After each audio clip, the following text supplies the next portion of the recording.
കേരളത്തിലെ ധർമ്മനിഷ്ഠരും അഷ്ടനിഷ്ഠരും മായ എല്ലാവർക്കും ഹൃദയപൂർവമായ നമസ്കാരം. इससे ज़्यादा मलयालम नहीं आता है.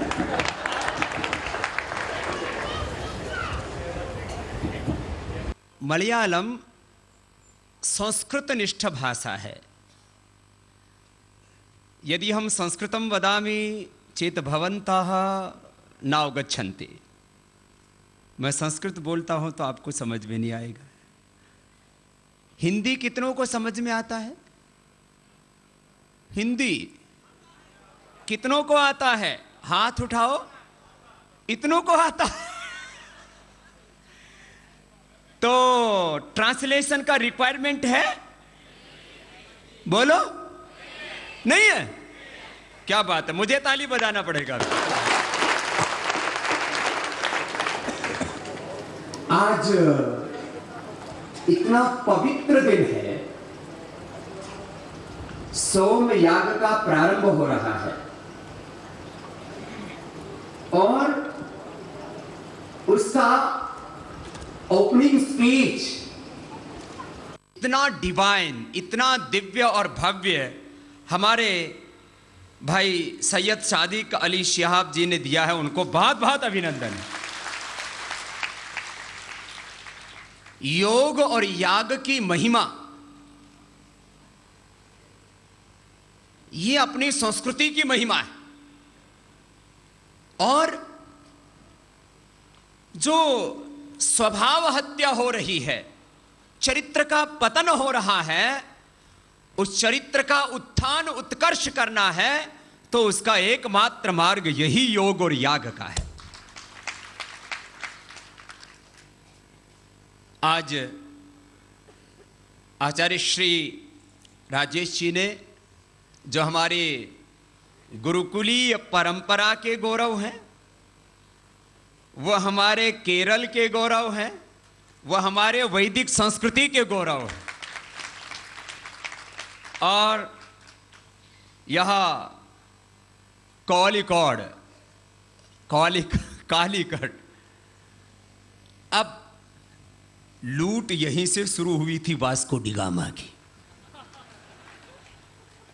जब लूट यहां से शुरू हुई तब लूटा हुआ लौटाने का काम भी यहीं से शुरू करना है.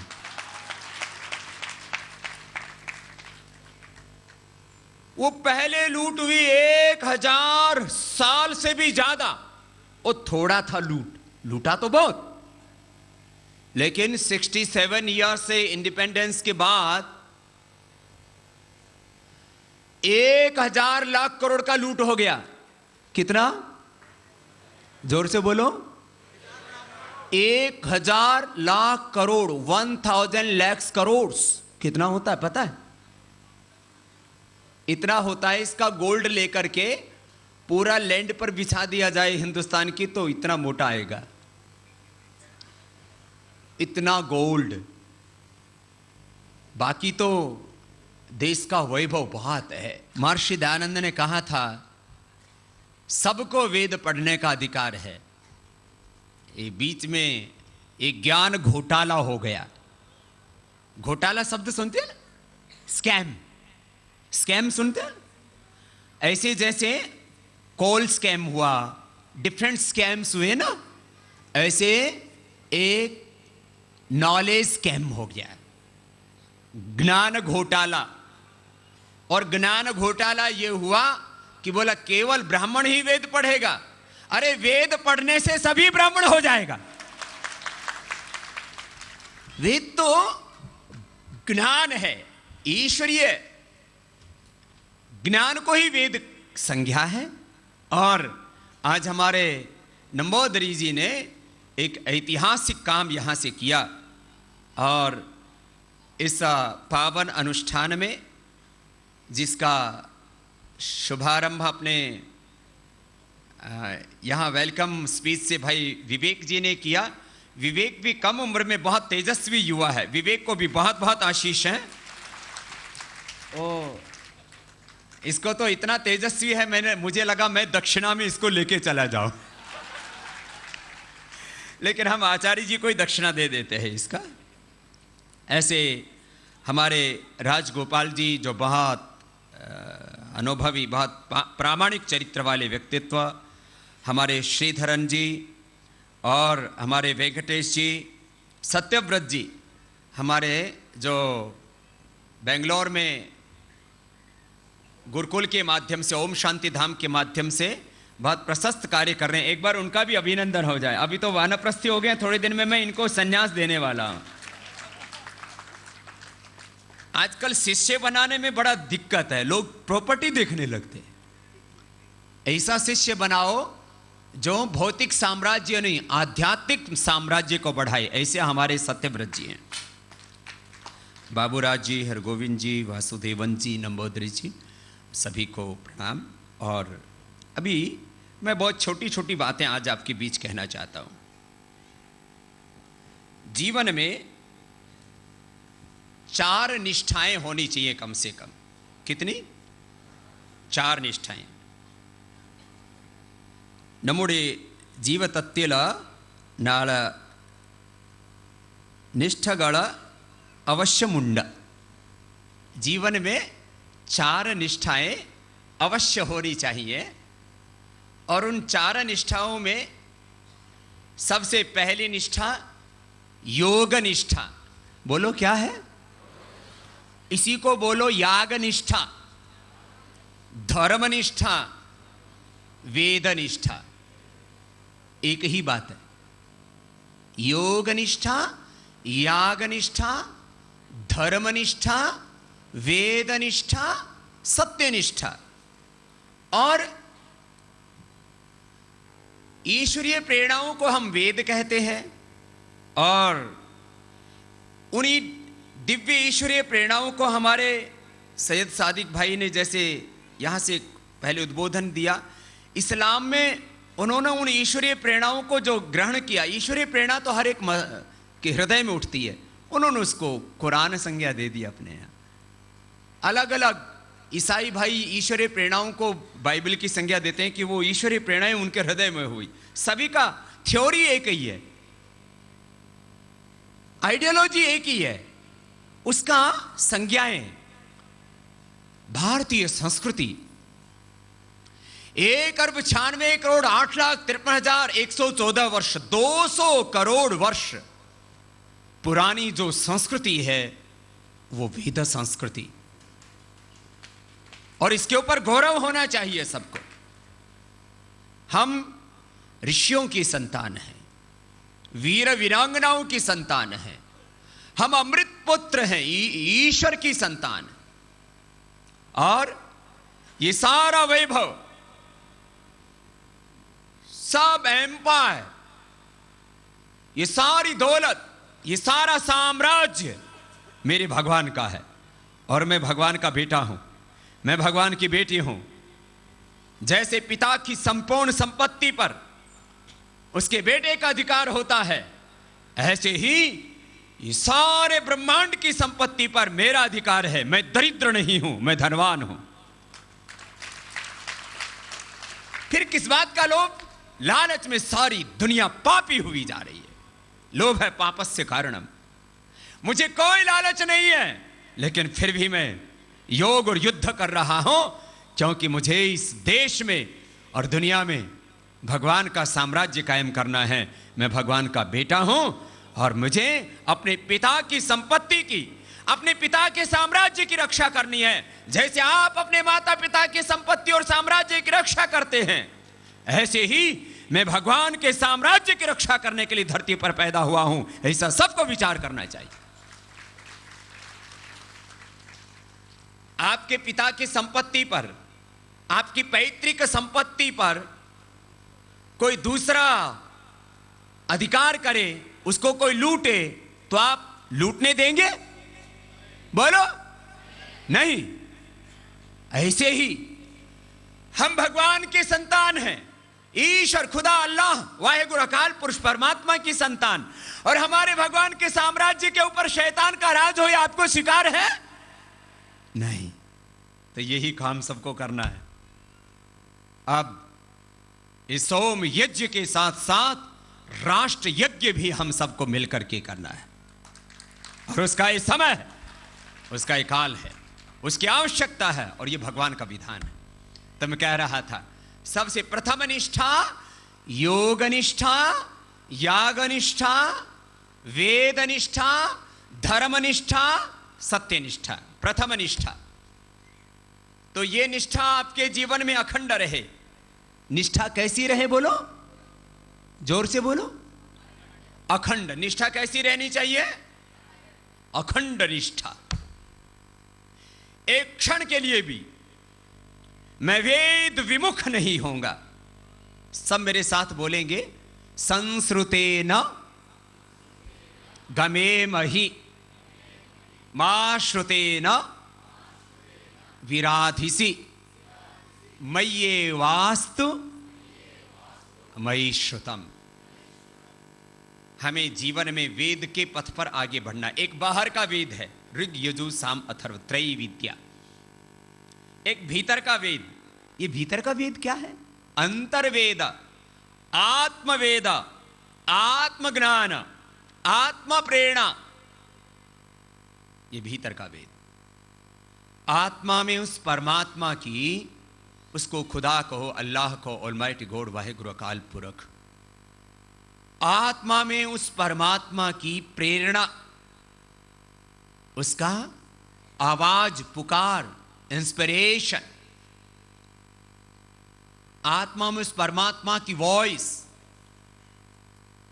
इंट्यूशन, इंस्पिरेशन अंदर से उठता है। यही है आत्मज्ञान, यही आत्म प्रेरणा। आत्मा के प्रतिकूल आचरण नहीं करना। आत्मा में उस परमात्मा की पुकार उठ रही है, उसके विरुद्ध नहीं जाना। सारी दुनिया की दौलत आपकी आंखों के सामने हो और आत्मा में आवाज पुकार उठे, इधर नहीं जाना तो नहीं जाना। और सारी दुनिया की विपत्ति, सारी दुनिया का संघर्ष चक्रवर्ती साम्राज्य के सामने, चक्रवर्ती सम्राट के सामने भी आपको लड़ना पड़े और आत्मा से आवाज आए लड़, तो जरूर लड़ना। यह है आत्मवेद, आत्म प्रेरणा। महर्षि दयानंद सरस्वती कहते हैं, अधर्मात्मा चाहे चक्रवर्ती सम्राट भी क्यों ना हो, उसको मिटाने के लिए, उसको खत्म करने के लिए उसके साथ संघर्ष करो, झुको मत। अधर्मात्मा चाहे चक्रवर्ती सम्राट भी हो तो उसके साथ संघर्ष करना, और धर्मात्मा चाहे कितना ही दरिद्र भी क्यों ना हो उसका साथ देना। आज ये समय आ गया है, क्योंकि आत्मा में परमात्मा ने प्रेरणा दी, बेटा लड़, तू आगे बढ़। कुछ समझ में आई? निशाना बहुत दूर है, और वो इसलिए है कि अन्याय का विरोध करना चाहिए, अधर्म का, अनीति का विरोध करना चाहिए, लेकिन वो विरोध न्याय संगत होना चाहिए, धर्म संगत होना चाहिए। पहली निष्ठा वेद निष्ठा, योग निष्ठा, धर्म निष्ठा, याग निष्ठा, सत्य निष्ठा। दूसरी राष्ट्र निष्ठा। क्या बोला? जोर से बोलो। राष्ट्र निष्ठा। वेद में स्वराज्य सूक्त आता है। हमारे मुस्लिम भाई मादरे वतन, अंग्रेजी पढ़े लिखे मदरलैंड, हम बोलते हैं इसको मातृभूमि। सब मेरे साथ बोलेंगे, माता भूमि ही। जोर से बोलना पड़ेगा, माता भूमि ही पुत्रो हम पृथिव्याः। ये धरती हमारी क्या है? मां। धरती क्या है हमारी? मनुष्य की प्रथम उत्पत्ति मां, धरती माता के गर्भ से हुई। इसलिए अंग्रेजी में क्या बोलते हैं इसको? Mother land. हमारे मुस्लिम भाई क्या बोलते हैं? मादरे वतन। हाँ, और हम मातृभूमि क्या बोलते हैं? मातृदेवो भव। बोलो, पितृदेवो भव, आचार्य देवो भव, अतिथि देवो भव, राष्ट्र देवो भव, इदं राष्ट्राय इदन्न मम। राष्ट्र धर्म सर्वोपरि है। कौन सा धर्म सर्वोपरि है? राष्ट्र धर्म। देश बचेगा तो हिंदू बचेगा, मुसलमान बचेगा, सिख बचेगा, ईसाई बचेगी, मानवता बचेगी, दुनिया बचेगी। देश नहीं बचेगा तो कुछ भी नहीं बचेगा। इसलिए सबसे पहले क्या होना चाहिए? Nation first. क्या होना चाहिए? नेशन सबसे पहले। देश। देश। कितने उपकार हैं इस मातृभूमि के हम पर, और उन उपकारों का एहसास अपने हृदय में सदा रहना चाहिए। कृतज्ञता का भाव। कैसा भाव? कृतज्ञता। कैसा भाव होना चाहिए? बोलो। कृतज्ञता। और ये कृतज्ञता का भाव अपने हृदय में लेकर के अपने को प्रणाम से। एक बार हमारे सादिक जी का एक बार सबकी ओर से बहुत बहुत अभिनंदन है। आपको हरिद्वार भी आना है, वहां भी इनवाइट करेंगे आपको। बहुत प्यारे भाई हैं। इस देश में हिंदू और मुसलमान का बहुत झगड़ा चल गया है, ये रगड़ा भी खत्म करना है। एक बात याद रखो, हमारे आज मजहब अलग हो सकते हैं, लेकिन 100, 200, 500 साल पीछे जाएंगे, हमारे पूर्वज, बोलो, एक हैं। हमारे पूर्वज, हमारा खून और खानदान, हमारी मूल संस्कृति भी एक है। मूल संस्कृति, मूल पूर्वज, मूल परंपरा, मूल धर्म, और वही मूल धर्म, मूल संस्कृति ही वेद धर्म है मेरे भाई। इसलिए कोई भेद है ही नहीं। ऐसा जो अनुभव करते हैं उनके भीतर के सारे भेद खत्म हो जाते हैं। तो दूसरी बात कर रहा था मैं, कौन सी निष्ठा? प्रथम निष्ठा वेद निष्ठा, दूसरी निष्ठा राष्ट्र निष्ठा। जोर से बोलो। तो देश के साथ कभी कोई समझौता, देश के साथ कभी कोई गद्दारी, देश के साथ विश्वासघात, देश की बात आएगी तो सब एक होकर के। मैं अभी आ रहा था तो हमारे ब्राह्मण वेद पाठ कर रहे थे। संगच्छध्वम सम्मदध्वम, बोलो, संवो देवा भागम संजानाना समानी व आकुति समानमस्तु वो मनाह यथा वस्तु सहज। सबको एक होना है, नेक होना है। वननेस, एकत्व का दर्शन। एको वसी सर्वभूत अंतरात्मा एकम रूपम बहुधा यः करोति तमात्मस्थम यनुपश्यन्ति धीराः तेषां सुखम शाश्वतम नैतरेषाम्। यत्र विश्वम भवत्येकनीडम। एक ही शक्ति है और उसी की ज्योति सब में है। ये एकत्व का भाव सब राष्ट्रवासियों में, एक ही ब्रह्म का। आदि शंकराचार्य जी ने क्या कहा? सब में एक ही शक्ति है, सारे बंधन तोड़ो, एक हो जाओ। एकम ब्रह्म द्वितीयम नास्ति। एक ही ब्रह्म है, और हम सब में भी जो ब्रह्म दिख रहा है, भिन्न भिन्न इकाइयों के रूप में डिफरेंट एग्जिस्टेंस है हमारा, इंडिविजुअल एग्जिस्टेंस है हमारा, लेकिन मूल तत्व एक ही है। यह एकत्व की उपासना। तो मैं बोल रहा था, द्वितीय निष्ठा राष्ट्र निष्ठा। क्या है द्वितीय निष्ठा? राष्ट्र निष्ठा, राष्ट्र धर्म की निष्ठा। तीसरा स्वदेशी निष्ठा। क्या निष्ठा? बोलो। मैं आपसे एक प्रश्न पूछता हूं, देश का पैसा, देश का, कंट्री का मनी, कंट्री की प्रॉस्पेरिटी, वो कंट्री का मनी कंट्री में रहना चाहिए कि फॉरेन में जाना चाहिए? बोलो, कहां रहना चाहिए? देश का पैसा कहां रहे? देश में। जोर से बोलेंगे, देश का पैसा कहां रहे? अभी कहां जा रहा है? आपके बाल देसी, हेयर, केस देसी, और शैम्पू गड़बड़ है ना? Pantene, Dove, Clinic Plus, Sunsilk, है ना? तो केश देशी तो शैम्पू भी क्या होगा? बोलो बोलो, देशी। दंत देसी तो दंत कांति भी तो देसी होना चाहिए। हमने बनाया जड़ी बूटियों से, 13 जड़ी बूटियां से, और विदेशी से चीप, सस्ता। अभी हम दंत तो देसी और क्लोजअप, पेप्सोडेंट, कॉलगेट विदेशी आपके घर में आता है तो आप देशभक्त नहीं हो।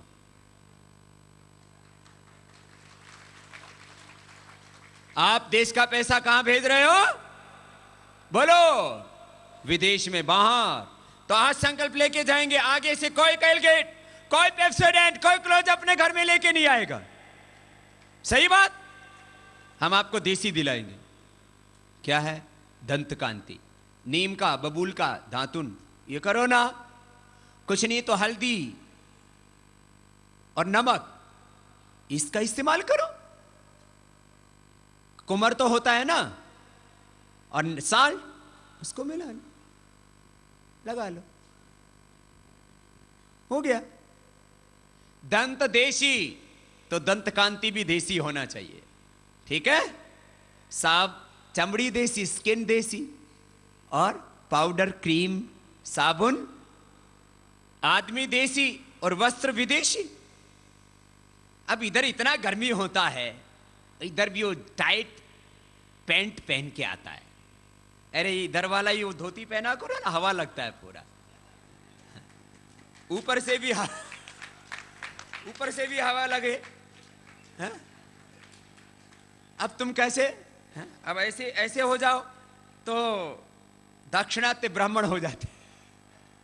अरे अपना कपड़ा देसी, वस्त्र देशी, विचार देशी, चरित्र देशी, गाय देशी, भाषा देशी, भोजन देसी, भजन देसी, स्वदेशी, भेषज स्वदेशी, सब स्वदेशी होना चाहिए। आज संकल्प लेकर के जाओ। अपना सिग्नेचर, हस्ताक्षर कैसे करना? बोलो, अपनी भाषा में। सिग्नेचर किस में करना? अपनी भाषा में ही सिग्नेचर करना। कल से संकल्प लेना स्वदेशी निष्ठा का। कैसा संकल्प लेंगे? हाथ उठा के बोलो, हाथ उठा के बोलेंगे। बोले भारत माता की। जो पाकिस्तानी है उठ के चले जाओ, नहीं तो हाथ उठा के जय बोलो। भारत माता की। वंदे वंदे। स्वदेशी निष्ठा। क्या निष्ठा? बोलो। और ये निष्ठा अखंड रहे। निष्ठा कैसी रहे? अखंड रहे। आज एक काम अच्छा हो गया, मैंने भाई अरुण प्रभाकर जी को ट्रांसलेशन के लिए, अनुवाद के लिए तैयार किया था, उनको मौका ही नहीं मिला, भूल गए।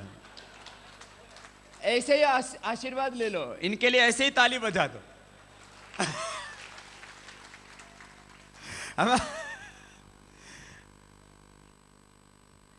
अच्छी बात है। मैं थोड़ा मलयालम सीख के जाऊंगा, आप थोड़ा हिंदी सीख के जाना। अपना राष्ट्रभाषा का, मातृभाषा का गौरव सर्वोपरि होना चाहिए।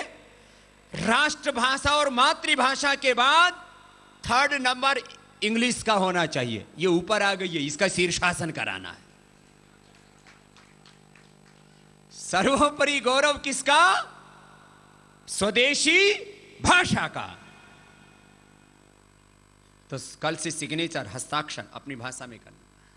अपने घर में स्वदेशी सामान लाना। साबुन, शैम्पू, टूथपेस्ट, क्रीम, पाउडर, सब कुछ वस्त्र स्वदेशी। घर में कुत्ता बिल्ली भी पालना हो तो स्वदेशी। गाय भी स्वदेशी। और किसी को वाइफ भी लाना हो तो स्वदेशी लाना, विदेशी मत लाना। स्वदेशी अच्छा होता है। हाँ, कैसा अच्छा होता है? बोलो, कैसा होना? जोर से बोलो। स्वदेशी, स्वदेशी होना, स्वदेश निष्ठा, स्वदेशी निष्ठा। 3rd निष्ठा क्या बोला? तृतीय निष्ठा स्वदेशी निष्ठा, जोर से बोलो।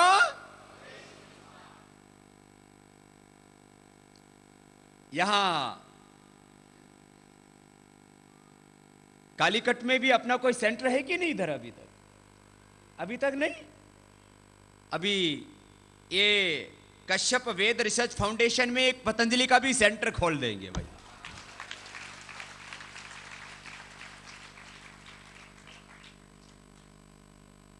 इसको बहुत जल्दी शुरू कर देना है। हाँ, अच्छा रहेगा तो ताली थोड़ा जोर से बजाओ ना। तो महर्षि पतंजलि का योग और महर्षि पतंजलि को ही हमने स्वदेशी के नाम पर ब्रांड नेम दिया सभी प्रोडक्ट्स का। दिव्य और पतंजलि, दिव्य फार्मेसी का औषधि और पतंजलि का स्वदेशी प्रोडक्ट, ये भी आपको कश्यप वेद रिसर्च फाउंडेशन में उपलब्ध होना शुरू हो जाएगा। हाँ, आपका स्वदेशी का व्रत का पालन आप अच्छे से कर पाएंगे। और देश का पैसा कहाँ रहना चाहिए? और फिर वो पैसा किस में लगना चाहिए? सेवा में। किस में लगना चाहिए? Coca Cola, Pepsi, Closeup, Lux, Lifebuoy, Dove, Pantene, Johnson and Johnson, इन्हें कोई हिंदुस्तान में सेवा का काम किया? कोई सेवा किया? तो फिर क्यों उसको समर्थन देते हो? पूर्ण बहिष्कार, विदेशी का बहिष्कार, विदेशी का स्वदेशी का स्वीकार। सेवा में लगना चाहिए। जीवन का सबसे बड़ा तत्व है सेवा तत्व। सबसे बड़ा तत्व क्या है बोलो? लेकिन दुनिया 5 चीजों में लगी है: सत्ता, संपत्ति, सम्मान, संभोग और सुविधा। इन 5 चीजों में लगी हुई। सत्ता, संपत्ति, सम्मान, संभोग, सुविधाएं, फैसिलिटीज, विलासिता, तृष्णा नहीं। जीवन का बड़ा तत्व क्या है बोलो? सेवा तत्व। सबसे बड़ा तत्व क्या है? ये सारी सृष्टि क्या कर रही है? सेवा। ये सूर्य, ये धरती, ये चंद्रमा, ये आकाश, ये जल, ये वृक्ष, सारी सृष्टि, सारी समष्टि, संपूर्ण अस्तित्व हमारी सेवा कर रहा है। तो हमें भी सबकी सेवा करनी है।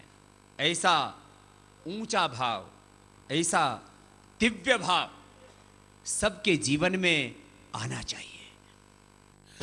राष्ट्रनायक स्वामी रामदेव जी महाराज का मानना है कि पहले सुख, शांति, ज्ञान, प्रेम, करुणा, सत्य, अहिंसा, यही आत्मधर्म है।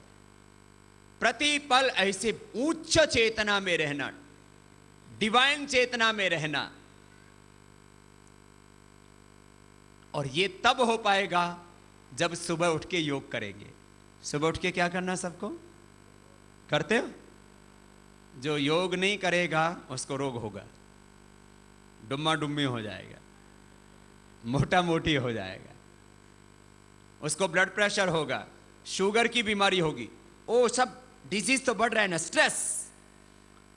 किससे गुजर रहे हैं सब? स्ट्रेस से। तो सुबह उठ के क्या करना?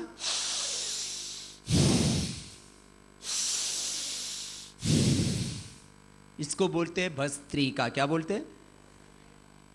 5 मिनट प्रैक्टिस करना। कितनी देर? जोर से नहीं करना, ऐसे नहीं करना।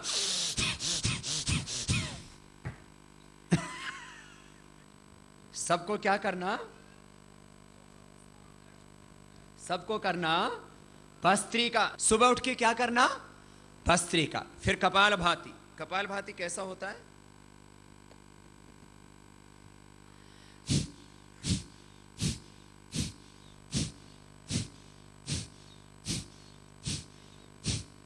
ये कपालभाति। क्या नाम है बोलो? जोर से बोलो। जो कपालभाति करेगा उसको फेयर एंड लवली लगाना,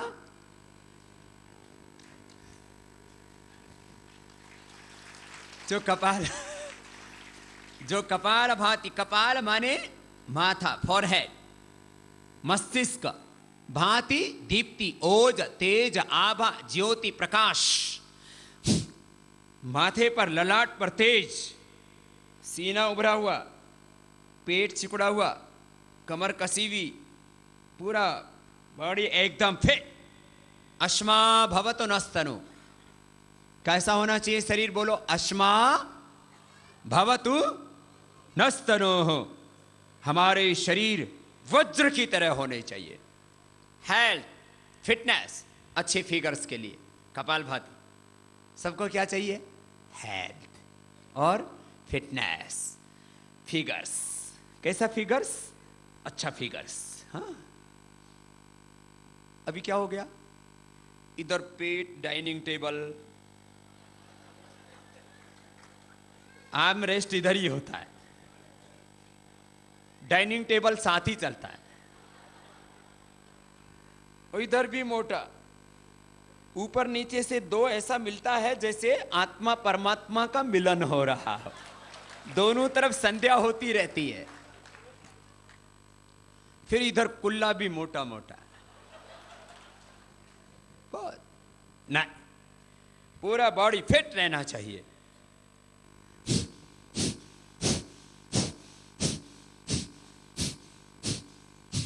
ऐसे करेंगे तो पूरा बॉडी कैसे रहेगा? एकदम फिट।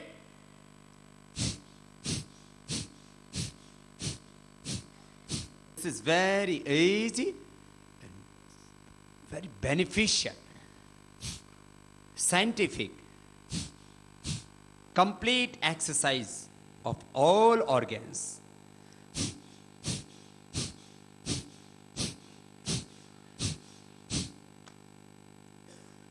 भगवान ने आपको कितना खूबसूरत बनाया है, और जैसे जैसे बड़े होते गए अपना चाइल्डहुड का, यंग का फोटो खींच के रखना और फिर अभी मिलान करके देखना, अपना ऊपर कितना अत्याचार किया है तुमने। हाँ,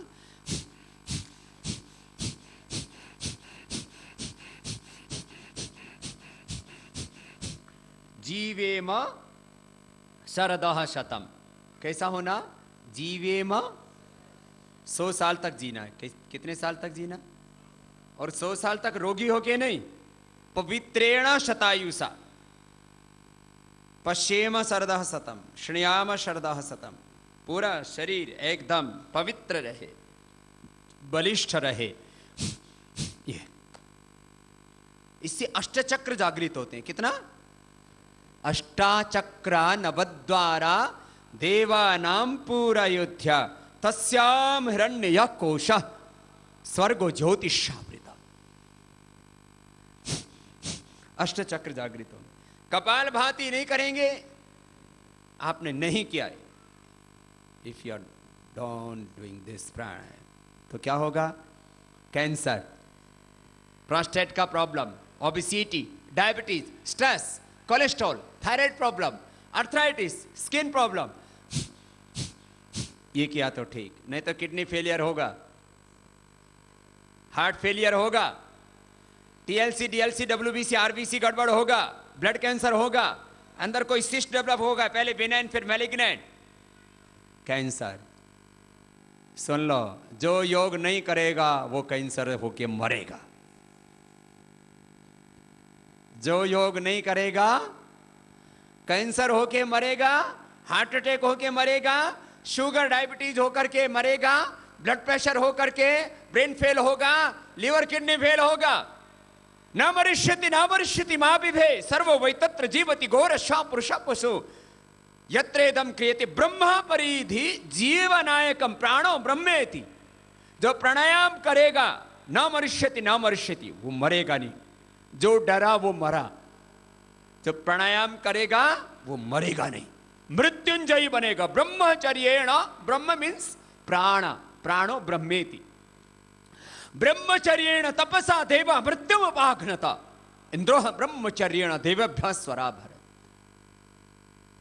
न तस्य रोगो न जरा न मृत्यु प्राप्तस्य योगाग्निमयम शरीरम। तो आपको योगी बन करके निरोगी बनना है, मृत्युंजयी बनना है, महर्षि दयानंद की तरह, ऋषियों की तरह और भीष्म की तरह।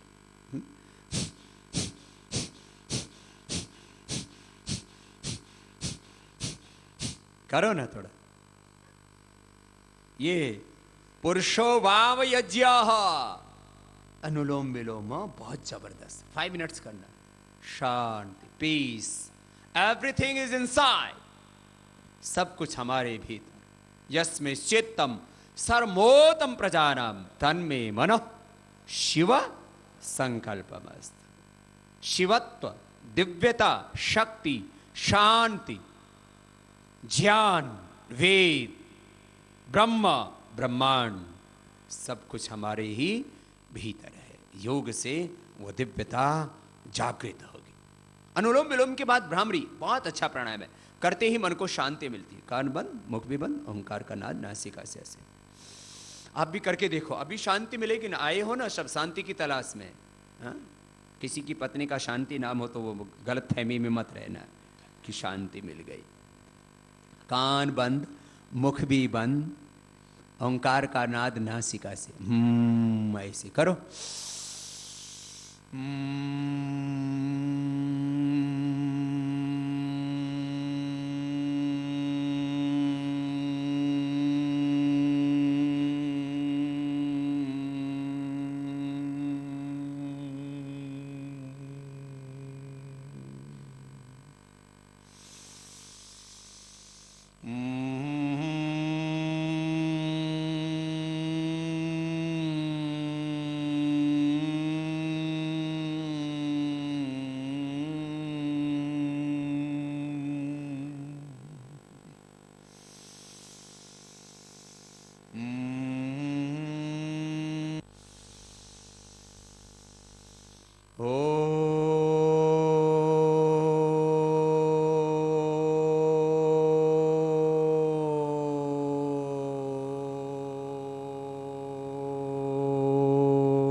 फिर अंत में श्वासों पर ध्यान, कंसंट्रेट ऑन योर ब्रेथ और ओ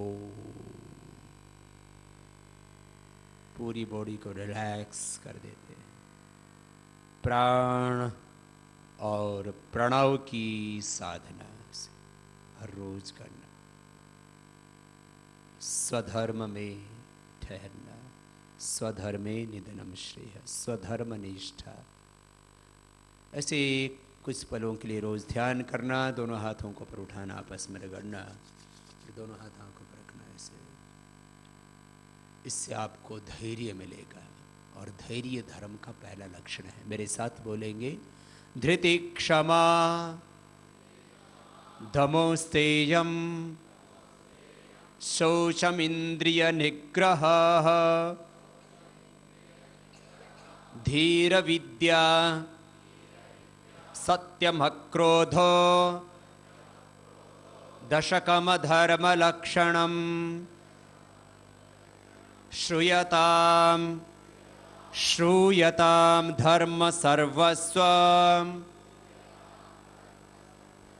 श्रुत्वा चावधार्यताम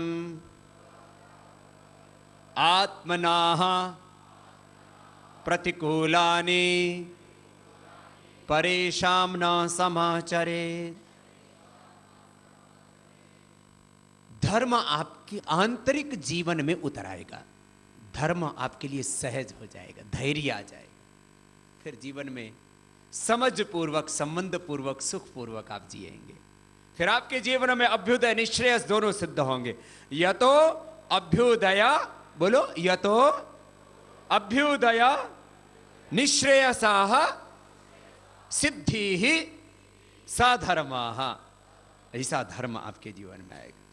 धैर्यं यस्य पिता क्षमा च जननी शांति शिरम गेहिनी सत्यम मित्रमिदं दया च भगिनी भ्राता मनः संयमः शय्या भूमितलं दिशोऽपि वसनं ज्ञानामृतं भोजनं शय्या भूमितलं दिशोऽपि वसनं ज्ञानामृतं भोजनं हेते यस्य कुटुम्बिनो वद सखे कस्मात् भयं योगिना।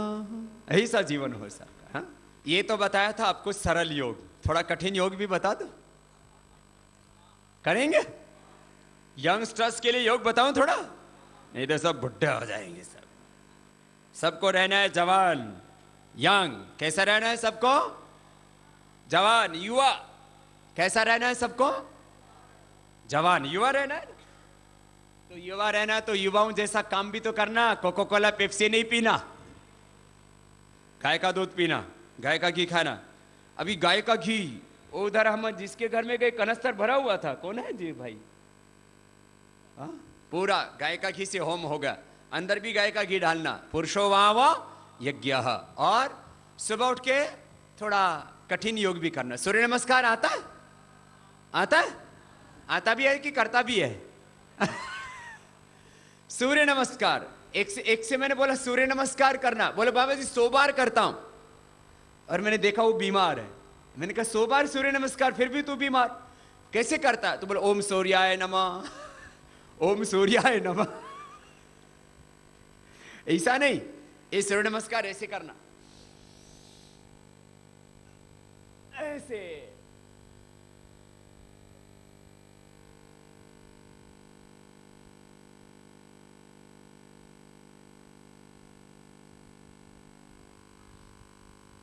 ये एक बार हुआ। फास्ट करना है तो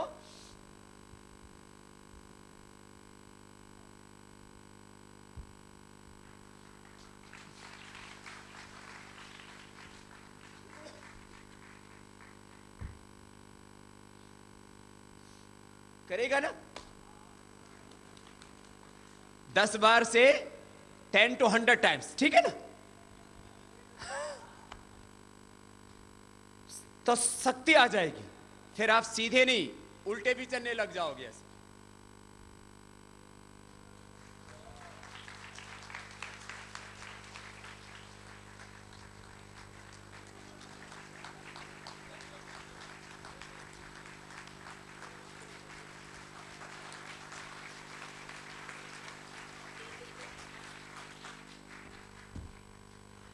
अच्छा है ना? करेंगे ना?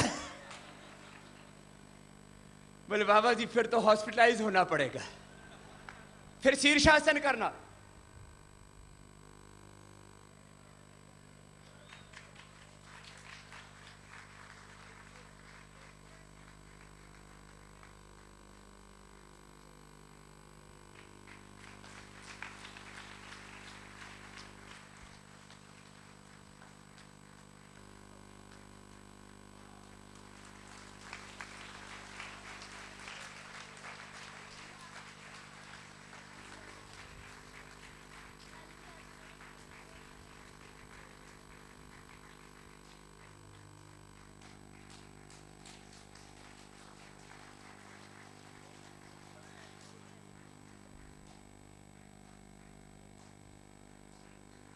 आप भी करोगे ना? बच्चों को सबको करना। सर्वांगासन, हलासन, सब आसन आना चाहिए बच्चों को। जो बच्चे योगासन करेंगे फिर भोगासन में नहीं। बिना योग के रोग पैदा होगा, बिना योग के क्या होगा? और जो योग करेगा उसको रोग। ये दोनों का बैर है, ये शाम च विरोधा शाश्वती का। तो सुनो, बच्चों को, जवानों को, सबको क्या करना? योग करना। अब जवान जवान है तो दंड बैठक लगाते हैं ना? दंड बैठक सुना है? नहीं सुना? इधर नहीं लगाते आचार्य जी, ये दक्षिण में दंड बैठक नहीं लगाते। हमारे गुरुकुल में दंड बैठक लगाते हैं। देखना है? देखना है? करना भी है।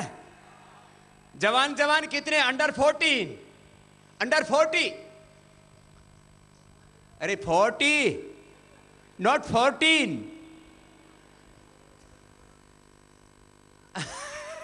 अंडर 40 हाथ उठाओ तो। बाकी सब ऊपर वाला है। ओ, कोई नहीं, ये भी ये सब अंडर 40 दिखेगा। कैसे करना? इसमें 12 पोज होता है। कैसा? मैं थोड़ा करके बताता हूं। 12 दिन 8 बैठक, 20 एक्सरसाइज होता है। कितना? 20 एक्सरसाइज विद इन 5 मिनट्स। कितना? कितना देर में? 5 मिनट में। कैसे? देखो मैं करके बताता हूं, हल्का हल्का। मैं गिनते रहना आप, मैं करके देखता। हाँ? ये पहला, first, and this is second, this is third, this is fourth,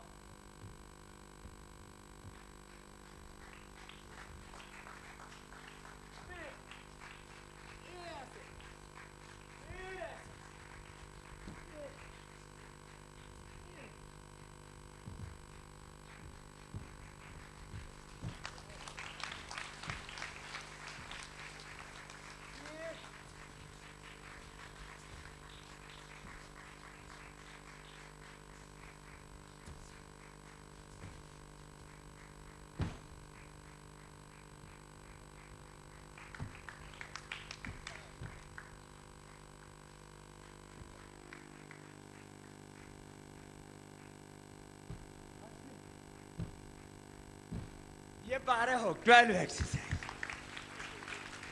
करोगे। फिर ऐसे 8, फिर तीसरा से धीरे धीरे, फिर ऐसे, फिर ऐसे,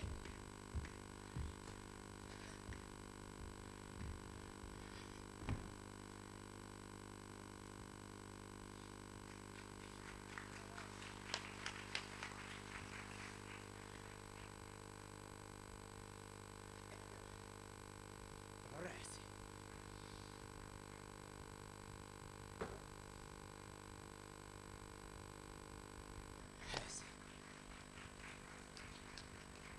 आप भी करेंगे ना?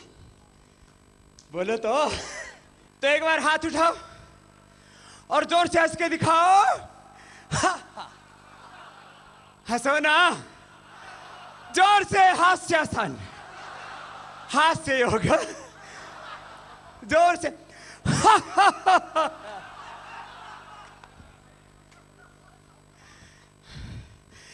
जो हंसेगा उसको स्ट्रेस नहीं होगा। सबको हंसना, खुश रहना। कैसे रहना?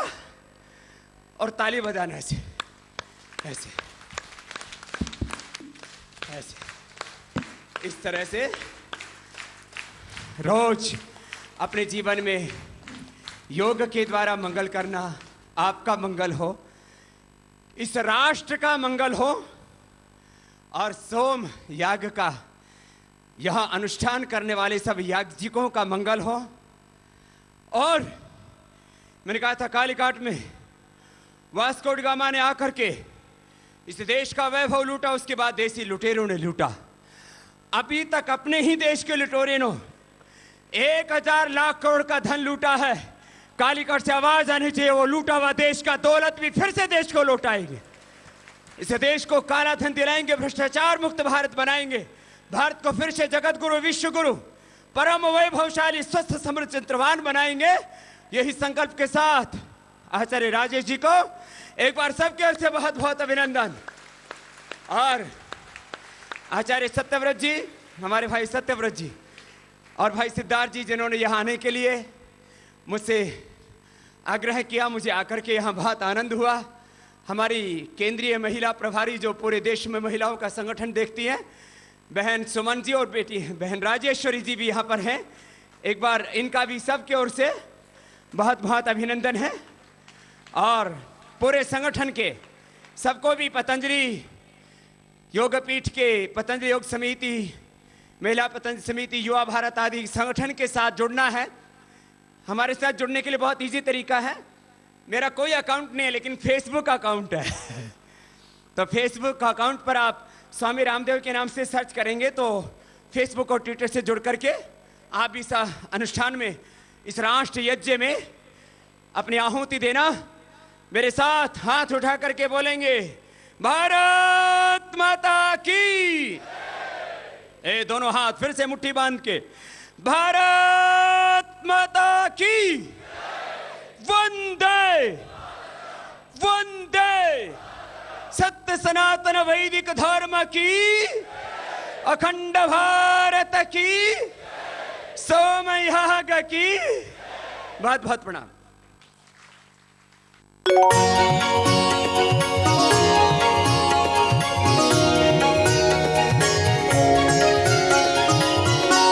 आस्था जीवन का आधार।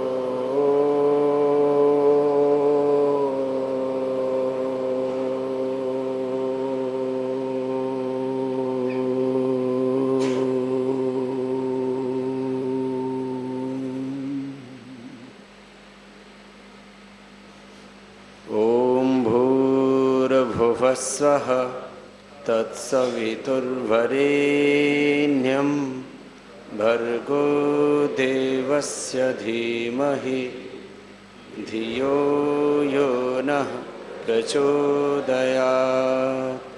ॐ त्र्यम्बकं यजामहे सुगन्धिं पुष्टिवर्धनम् उर्वारुकमिव बन्धनान् मृत्योर्मुक्षीयमामृता। ॐ सहना भवतु सहनौ भुनक्तु सह वीर्यं करवावहै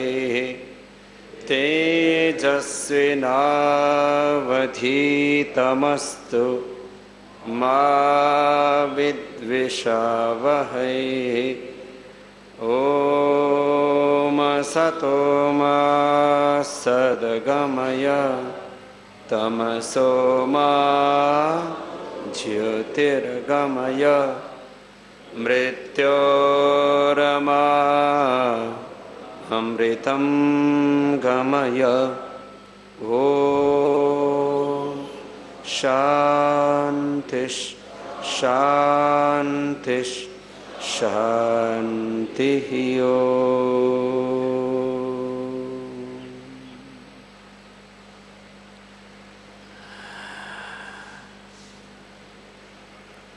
आज केरल के एक एक ಜಿಲ್ಲೆ से 7 ಜಿಲ್ಲೆಗಳಿಲ್ಲ ನಿನ್ನುವನ್ನ ಯಂಗಕೊಳೆ ಯೋಗನಿಷ್ಠೆയും ರಾಷ್ಟ್ರನಿಷ್ಠೆയും ಸಾಧಕ ಸಹೋದರ ಸಹೋದರನ್ മാർക്കും എൻ്റെ ഹൃദയത്തിൻ്റെ ഭാഷയിൽ നന്ദി നമസ്കാരം. കേരളത്തിലെ എല്ലാ യോഗനിഷ്ഠന്മാർക്കും രാഷ്ട്രനിഷ്ഠന്മാർക്കും എൻ്റെ വിനീതമായ നമസ്കാരം. तो आज आपसे मुझे 3 बात कहना है. ഇന്ന് നിങ്ങളോട് എനിക്ക് 3 കാര്യങ്ങൾ പറയാനുണ്ട്. और उन तीनों बातों का 100% निष्ठा के साथ प्रामाणिकता के साथ हमको पालन करना है. ഈ 3 കാര്യങ്ങളിലും 100% മനസ്സിരുത്തിക്കൊണ്ട് നമുക്ക് പരിപാലിക്കാനുണ്ട്. 100% योग निष्ठा. 100% योगनिष्ठा. योग निष्ठा का मतलब योगी खुद बनना है और अपना जितना सामर्थ्य है उतना योग को सब तक पहुंचाना है. യോഗനിഷ്ഠയുടെ അർത്ഥം ഓരോരുത്തരും സ്വയം യോഗിയാവുക, അതോടൊപ്പം യോഗിയുടെ തത്വങ്ങളെ ഏറ്റവും ഉന്നതമായ നിലയിലേക്ക് എത്തിക്കുക. कम से कम 1 घंटे का समय खुद योग का अभ्यास करने के लिए लगाना है. കുറഞ്ഞത് 1 മണിക്കൂറെങ്കിലും യോഗയുടെ അഭ്യാസത്തിലേക്ക് നാം മുഴുകിച്ചേരേണ്ടതാണ്. और 1 घंटा दूसरों को योग सेवा के लिए अर्पित करना, अर्थात 1 घंटा कम से कम योग की कक्षा सबको लगानी है. ये सबको संकल्प लेके जाना है. ഇന്നത്തെ ഈ ചടങ്ങിൻ്റെ സങ്കല്പം എന്നത് ഓരോ മനുഷ്യനും 24 മണിക്കൂറിനുള്ളിൽ 1 മണിക്കൂറെങ്കിലും യോഗത്തിന് വേണ്ടി ചെലവഴിക്കാം എന്ന നിഷ്ഠയാണ്. 24 घंटा हमारे पास में होता है. एक दिन रात में 24 आवर्स होता है. और उसमें से अपने काम के लिए, सोने के लिए, व्यापार, बिजनेस, घर परिवार के लिए आपके पास में है 22 आवर्स. പകലും രാത്രിയും ചേർത്ത് നമ്മുടെ വ്യവഹാരങ്ങൾക്ക് 22 മണിക്കൂറാണ് ആകെയുള്ളത്. 2 घंटा योग के लिए सबको देना है. आज ये संकल्प लेकर के जाएंगे. ഇന്നത്തെ ഈ ചടങ്ങിൻ്റെ സങ്കല്പത്തിൽ 2 മണിക്കൂറെങ്കിലും യോഗത്തിന് വേണ്ടി ചെലവഴിക്കാം എന്ന പ്രതിജ്ഞയാണ്. तो आप 2 घंटा योग के लिए देंगे. आप मेरे इस बात से, इस संकल्प से सहमत हैं? ഈ കാര്യത്തോട് നിങ്ങൾക്ക് യോജിപ്പുണ്ടോ? മിനിമം 2 മണിക്കൂറെങ്കിലും എൻ്റെ കൂടെ യോഗത്തിന് ഇരിക്കാമെന്ന് तो हाथ उठा के संकल्प लेंगे. ഉണ്ടെങ്കിൽ കൈവന്നിക്കുക. 2 घंटा योग के लिए, 2 आवर्स फॉर योग. खुद योग का. ये पीछे वाले ने हाथ नहीं उठाया, പിന്നാലെയുള്ളവർ കൈവന്നിച്ചിട്ടില്ല. ऊपर वाला भी. മുകളിലുള്ളവര്. सबको योगी बनना है. എല്ലാവർക്കും യോഗിയായി തീരേണ്ടതാകുന്നു. हमारा सभी पूर्वज योगी थे. നമ്മളുടെ പൂർവികന്മാരെല്ലാവരും യോഗികളായിരുന്നു. भगवान राम योगी थे. ശ്രീരാമചന്ദ്ര പ്രഭു യോഗിയായിരുന്നു. भगवान कृष्ण योगी ശ്രീകൃഷ്ണ थे. ഭഗവാൻ യോഗിയായിരുന്നു. हनुमान जी योगी थे. ആഞ്ജനേയ സ്വാമി ഹനുമാൻ യോഗിയായിരുന്നു. हमारे सभी ऋषि मुनि योगी थे. നമ്മുടെ എല്ലാ ഋഷീശ്വരന്മാരും മുനിമാരും യോഗിയായിരുന്നു. तो योगी की संतान को योगी होना ही चाहिए. യോഗത്തിന്റെ മക്കൾ യോഗി തന്നെയായി തീരണം. शेर का बच्चा शेर होता है. शेर का, സിംഹത്തിന്റെ കുട്ടി സിംഹമായിരിക്കും. हाथी का बच्चा हाथी होता है. ആനയുടെ കുട്ടി ആനയായിരിക്കും. तो ऋषि का पुत्र को ऋषि होना चाहिए. അതുകൊണ്ട് ഋഷീശ്വരന്മാരുടെ മക്കൾ ഋഷീശ്വരന്മാരായിരിക്കണം. तो आप सबको ऋषि बनना है. നമുക്കെല്ലാം ഋഷിമാരായി തീരണം. और योग से ही ऋषि बनेंगे. യോഗത്തിലൂടെ മാത്രമേ ഋഷിയായി തീരാൻ സാധിക്കൂ. जो योग के बिना भोग करेंगे वो रोगी होंगे और जल्दी मरेंगे. യോഗത്തിന് പകരം ഭോഗം ചെയ്താൽ പെട്ടെന്ന് രോഗിയായി തീരും, മരിച്ചു പോകും. तो आपको रोगी होना है. യോഗിയാകണോ രോഗിയാവണോ? बोलो, योगी कि रोगी? ജോർസെ ഉറക്കെ. जल्दी मरना है कि देर तक जीना है? വേഗം മരിക്കണോ കൂടുതൽ കാലം ജീവിക്കണോ? दीर्घायुष्य चाहिए ना? ദീർഘായുസ് ആവശ്യമുണ്ടോ? तेजस्विता चाहिए? തേജസ്വിത ആവശ്യമുണ്ടോ? मस्तिष्क प्रज्ञावान चाहिए? ബുദ്ധി ശക്തി തീക്ഷ്ണമായിട്ടുണ്ടാവണോ? तो योग करना. എങ്കിൽ യോഗം ചെയ്തേ പറ്റൂ. और योग ऐसे नियम से करना कि जिस दिन योग ना हो उस दिन खाना ही नहीं खाना. യോഗം വളരെ നിഷ്ഠയായിട്ടും അതിന്റെ നിയമാവലികൾ പാലിച്ചുകൊണ്ടും വേണം ചെയ്യുവാൻ. पहले योग करना, बाद में ही अन्न ग्रहण करना. ആദ്യം യോഗ ചെയ്യുക, അതിനുശേഷമേ ഭക്ഷണ പദാർത്ഥങ്ങൾ കഴിക്കാൻ പാടൂ. किसी दिन इमरजेंसी हो जाए तो 5 मिनट कपालभाति कर लेना. ഏതെങ്കിലും കാരണവശാൽ എമർജൻസി ഉണ്ടായാൽ കപാലഭാതി 5 നിമിഷങ്ങളെങ്കിലും ചെയ്യുക. സ്വാമിജി കാണിച്ചു തരും. ഇപ്പോൾ यात्रा में भी योग करना, യാത്രകളിലും യോഗം ചെയ്യാം. उत्सव में भी योग करना. विवाह, शादी, त्योहार, उत्सव, വിശേഷ ചടങ്ങുകൾക്കെല്ലാം യോഗ പ്രാക്ടീസ് ചെയ്യാം. योग को कभी नहीं छोड़ना. യോഗ ഒരിക്കലും നമുക്ക് വിടാൻ പാടില്ലാത്ത വിഷയമാകുന്നു. मैं 9 साल की उम्र से योग करता हूं. സ്വാമിജി 9 വയസ്സ് മുതൽ യോഗ ചെയ്യുകയാണ്. एक दिन भी योग नहीं छोड़ा. ഒരു ദിവസം പോലും യോഗ ചെയ്യാത്തതില്ല. और इसीलिए दुनिया के 200 देशों तक योग को लेके गया. അതുകൊണ്ട് ലോകത്തിലെ 200 രാജ്യങ്ങളിൽ യോഗ പ്രചരിപ്പിക്കുന്നു. और आप भी मुझे योग के कारण से ही जानते हैं. ഇവിടെയുള്ള എല്ലാ ഭക്തജനങ്ങളും എന്നെ അറിയുന്നത് യോഗത്തിലൂടെ മാത്രമാണ്. इस देश के 100 करोड़ से ज्यादा लोग योग के कारण से मुझसे प्रेम करते हैं. ഈ നാട്ടിലെ 100 കോടിയിലധികം ജനങ്ങൾ യോഗത്തിലൂടെ മാത്രമാണ് എന്നെ സ്നേഹിക്കുന്നത്. मैं चाहता हूं कि सब हिंदुस्तान के लोग योगी बन जाए. ഹിന്ദുസ്ഥാനിലെ എല്ലാവരും യോഗിയായി തീരട്ടെ. बच्चे भी योगी हो, ചെറിയ കുട്ടികളും യോഗിയായി തീരട്ടെ. जवान भी योगी हो, വലിയവരും യോഗിയായി തീരട്ടെ. और जितने वरिष्ठ बुजुर्ग हैं ये भी योगी हो जाएंगे तो ये भी दोबारा से जवान हो जाएंगे. നമുക്ക് നഷ്ടമായവരെല്ലാം യോഗികളായിരുന്നുവെങ്കിൽ വീണ്ടും ജനിച്ച് യോഗികളായി തീർന്നേനെ. जीते जी भी योग करना, ജീവിച്ചിരിക്കുമ്പോൾ തന്നെ യോഗ ചെയ്യാം. मरते समय भी योग करते, മരിക്കുമ്പോഴും യോഗ ചെയ്തുകൊണ്ട് വേണം മരിക്കുവാൻ. तो अगला जन्म भी अच्छा मिलेगा, അടുത്ത ജന്മം ശ്രേഷ്ഠമായിട്ട് ലഭിക്കും. ये जन्म भी अच्छा होगा. ഈ ജന്മവും നന്നായി തീരും. पूर्व जन्म का जो अशुभ संस्कार अशुभ कर्मा से वो भी नष्ट हो जाएगा. പൂർവ്വജന്മത്തിൽ നമുക്കോ നമ്മുടെ പരമ്പരയ്ക്കോ കഷ്ടപ്പാടുകൾ ഉണ്ടായിട്ടുണ്ടെങ്കിൽ നാം യോഗ ആചരിക്കുന്നതിലൂടെ ഇല്ലാതാക്കി തീർക്കാൻ സാധിക്കും. आपका जितना भी भीतर अशुभ है, विकार है, दोष है, उनका प्रतिप्रसव हो जाएगा. പാരമ്പര്യമായിട്ടുള്ള ദോഷങ്ങളും കഷ്ടങ്ങളും എല്ലാം യോഗയിലൂടെ ഇല്ലാതാക്കാൻ സാധിക്കും. तो बोलो सबको योगी होना है. യോഗിയാണോ? जोर से बोलो. ഉറക്കെ सब बोलेंगे मेरे साथ. ചേർന്ന് പറയുക.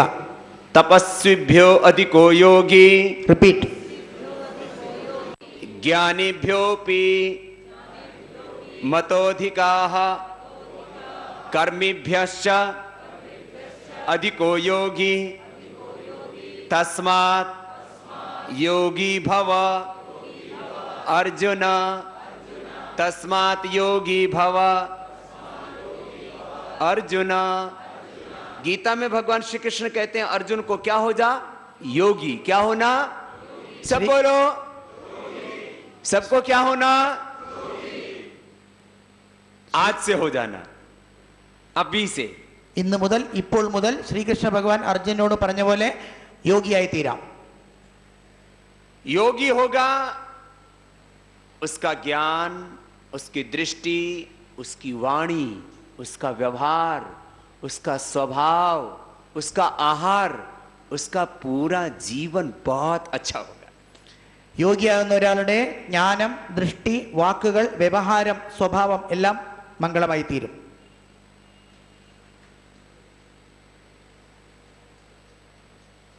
नॉर्थ ईस्ट इंडिया, पूर्वोत्तर भारत, उत्तर भारत, पश्चिम भारत, मध्य भारत और अभी कर्नाटक, केरल और आंध्र प्रदेश, इधर तो बहुत अच्छा हमने कर दिया. केरल, तमिलनाडु आधा हो गया है. ഇന്ത്യയുടെ എല്ലാ ഭാഗങ്ങളിലും തമിഴ്നാട് പകുതിയും യോഗ പ്രചരിപ്പിച്ചു. കേരളത്തിൽ മാത്രം കുറച്ചായിട്ടുള്ളൂ. अभी केरल को योगी बनाना ये आपका जिम्मेदारी है. കേരളത്തെ യോഗിയാക്കി തീർക്കേണ്ടത് നിങ്ങളുടെ എല്ലാവരുടെയും കർത്തവ്യമാകുന്നു. आप केरल को योगी बना देंगे ना? നിങ്ങൾ കേരളത്തെ യോഗിയാക്കുവോ? मैं आपकी मदद करूंगा. സ്വാമിജി നമ്മളെ സഹായിക്കാം. पहले आदि शंकराचार्य कालड़ी के वो इधर से योग तत्व लेके पूरे भारत में गया. अब मैं उधर से योग तत्व लेके इधर आया. സനാതന ധർമ്മത്തിന്റെ ജഗദ്ഗുരുവായ ആദിശങ്കരാചാര്യർ ദക്ഷിണ ഇന്ത്യയിൽ നിന്ന് യോഗവും കൊണ്ട് ഉത്തര ഭാരതത്തിലേക്ക് പോയി. പൂജ്യ ബാബാജി ഉത്തര ഭാരതത്തിൽ നിന്ന് ദക്ഷിണ ഇന്ത്യയിലേക്ക് യോഗവുമായി വന്നു. अब पूरा भारत को एक करना है. ഇനി ഇന്ത്യ മുഴുവൻ ഒന്നാക്കി തീർക്കാനാണ് നമ്മുടെ ലക്ഷ്യം. योग का मतलब है जोड़ना. യോഗ എന്ന വാക്കിന്റെ അർത്ഥം യോജിപ്പിക്കുക, ടു ജോയിൻ എന്നാകുന്നു. योग से सबको संगठित करना है. യോഗത്തിലൂടെ എല്ലാവരെയും ചേർക്കുക എന്നാണ് അതിന്റെ അർത്ഥം. देश में 10 लाख करोड़ रुपए का दवाई, 10 लाख करोड़ रुपए का मेडिसिन बिकता है. ഇത് നേരത്തെ കേട്ടതാണ്, അതുകൊണ്ട് 10 लाख करोड़ 10 ലക്ഷം കോടി ഈ ദേശത്ത് രൂപ ഉണ്ട്. 10 लाख करोड़ मतलब 10 लाख करोड़ है. 10 lakhs करोड़ 10 ലക്ഷം കോടി. और 10 लाख करोड़ रुपए का फिर व्यसनों में, बीड़ी, सिगरेट, शराब, नशा में खर्च हो जाता है, ड्रग्स में. ഡ്രഗ്സിന് അടിമയായ കുടുംബങ്ങൾ, മക്കൾ അല്ലെങ്കിൽ അംഗങ്ങൾ ഇത്രയുമുണ്ട്. योग करेंगे तो रोग मुक्त, नशा मुक्त हो जाएंगे. യോഗ ചെയ്യുന്നതിലൂടെ രോഗവിമുക്തിയാവും. അതോടൊപ്പം ആവശ്യമില്ലാത്ത അഡിക്ഷൻ, നശ എന്ന് പറയുന്ന ഈ ബന്ധങ്ങളിൽ നിന്ന് ഇല്ലാതായി തീരും. 20 लाख करोड़ 20 लाख करोड़ रुपए देश का बचेगा. ദേശത്തിന്റെ 20 ലക്ഷം കോടി രൂപ നമുക്ക് സംരക്ഷിക്കാം, സേവ് ചെയ്യാം. ये इसका इकोनॉमिक एस्पेक्ट है. ഇത് ഇതിന്റെ കാൽക്കുലേഷൻ ആകുന്നു. इकोनॉमिक एस्पेक्ट के साथ साथ इसका सोशल, स्पिरिचुअल, तमाम दूसरा एस्पेक्ट को देखेंगे तो योग से ही हमारा देह और हमारा देश अच्छा हो सकता है, और कोई दूसरा रास्ता है ही नहीं. ഇതിന്റെ മറ്റ് ആസ്പെക്ട്സുകൾ എടുത്ത് നോക്കുകയാണെങ്കിൽ യോഗത്തിലൂടെ മാത്രമേ ഈ രാജ്യത്തെ സംരക്ഷിക്കാൻ സാധിക്കൂ എന്ന് വളരെ വ്യക്തമാണ്. योग करने से हर मानव के अंदर महामानव का उदय होगा. യോഗം ചെയ്യുന്നതിലൂടെ ഓരോ മനുഷ്യന്റെ ഉള്ളിലും പൂർണ്ണത അല്ലെങ്കിൽ വലിയ മനുഷ്യനായി തീരാൻ സാധിക്കും. पुरुष से महापुरुष बनेगा. പുരുഷൻ മഹാപുരുഷനായി തീരും. नर में नारायण का उतरना. നരന്റെ ഉള്ളിലെ നാരായണനെ കാണാം. मानव उच्च चेतना में जिएगा. മനുഷ്യൻ ഏറ്റവും ഉന്നതമായ ചിന്താഗതിയിൽ ജീവിക്കും. वो धर्म का अनुष्ठान करे. ധർമ്മത്തിന്റെ അനുഷ്ഠാനത്തിൽ നിഷ്ഠവാനുള്ളവനായി തീരും. वो अधर्म की ओर पाप नहीं रखेगा. അധർമ്മത്തിന്റെ ഭാഗത്തേക്ക് തിരിയില്ല. हम ऐसा भारत बनाना चाहते हैं അത്തരത്തിലുള്ള ഇന്ത്യയാണ് ഉണ്ടാക്കലാണ് നമ്മുടെ ലക്ഷ്യം. जो धर्मनिष्ठ भारत हो, ധർമ്മനിഷ്ഠവാനായിട്ടുള്ള ഭാരതത്തെ ഉണ്ടാക്കുക. जो योगनिष्ठ भारत हो, യോഗനിഷ്ഠ ഭാരതം, ऋषियों का भारत हो. ഋഷീശ്വരന്മാരുടെ ഭാരതം. और ऐसे भारतवर्ष में दिव्यता हो, चारों ओर से दिव्य भारत, भव्य भारत. ദിവ്യഭാരതം, ഭവ്യഭാരതം എന്ന 4 ഭാഗത്തും പ്രചരിക്കാവുന്ന രീതിയിലുള്ള ഭാരതത്തെ ഉണ്ടാക്കുക. और ऐसा भारत हमको अपने हाथों से बनाना है. ഇത്തരത്തിലുള്ള ഭാരതത്തെ നമ്മുടെ കൈകൾ കൊണ്ടാണ് നാം ഉണ്ടാക്കേണ്ടത്. और ऐसा भारत बनने ही वाला है. ഇത്തരത്തിലുള്ള ഭാരതം ഉടനെ ഉണ്ടാവാൻ പോവുകയാണ്. हम नहीं बनाएंगे तो कोई और बनाएगा. നമ്മളല്ല, പിന്നെ വേറെ ആരാണ് ഉണ്ടാക്കുക?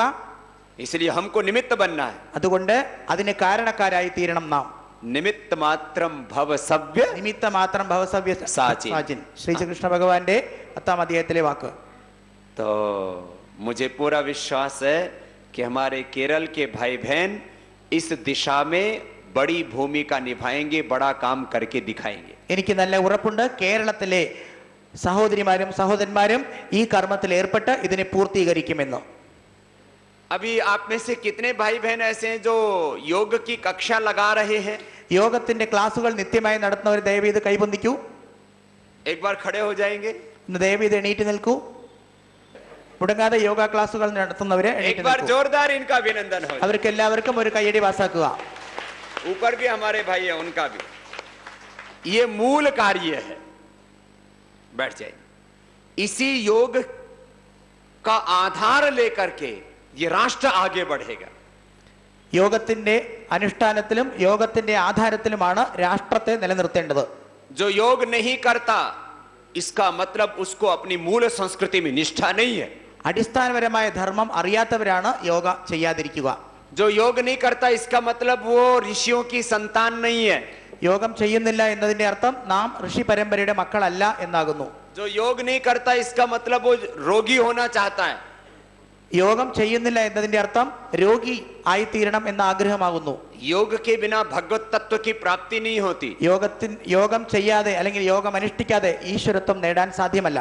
जो योग नहीं करता इसका मतलब वो भगवान के रास्ते पर नहीं बढ़ना യോഗം चाहता. ചെയ്യാത്തവര് ഈശ്വര മാർഗങ്ങളിലല്ല. आपको जीवन में सही रास्ते पर चलना है നിങ്ങൾക്ക് എല്ലാവർക്കും ജീവിതത്തിൽ ശരിയായ മാർഗത്തിൽ നീങ്ങേണ്ടതാകുന്നു. तो वो योग का ही मार्ग है. അത് യോഗമാർഗം മാത്രമാകുന്നു. तो अब तक भूल हो गया वो माफ. ഇതുവരെ എന്തെങ്കിലും പോയിട്ടുണ്ടെങ്കിൽ, വിട്ടുപോയിട്ടുണ്ടെങ്കിൽ, മറന്നിട്ടുണ്ടെങ്കിൽ അത് പോകട്ടെ. अब कल से सबको योगी होना है. നാളെ മുതൽ നമുക്ക് ഓരോരുത്തർക്കും യോഗിയാവാം. मुझे तो एक बार बचपन में किसी ने कहा था योग करना चाहिए, तो मैंने अगले दिन से शुरू कर दिया. എന്നോട് ചെറുപ്പത്തിൽ യോഗം ചെയ്യാനായിട്ട് പറഞ്ഞു. അടുത്ത ദിവസം മുതൽ ഞാൻ ആരംഭിച്ചു. मेरी तरह से कोई बड़े साधु ने मुझे कोई योग करने के लिए नहीं बोला. എന്നെ ചെറുപ്പത്തിൽ ആരും വലിയ സ്വാമിമാരോ ആചാര്യന്മാരോ പഠിപ്പിച്ചില്ല. मैंने तो पुस्तक से पढ़कर के योग किया. സ്വന്തമായിട്ട് പുസ്തകങ്ങൾ പഠിച്ച് ആചരിക്കാൻ തുടങ്ങി. आपको तो मैं रोज आस्था टीवी पर योग പക്ഷെ सिखाता. ഞാൻ നിങ്ങൾക്ക് എല്ലാവർക്കും ആസ്ഥ ചാനലിലൂടെ യോഗ പഠിപ്പിക്കുന്നു. जिनको आता नहीं है कल से सीख लेंगे ആർക്കാണോ അറിയാത്തത് ടിവിയിലൂടെ നോക്കി പഠിക്കാം.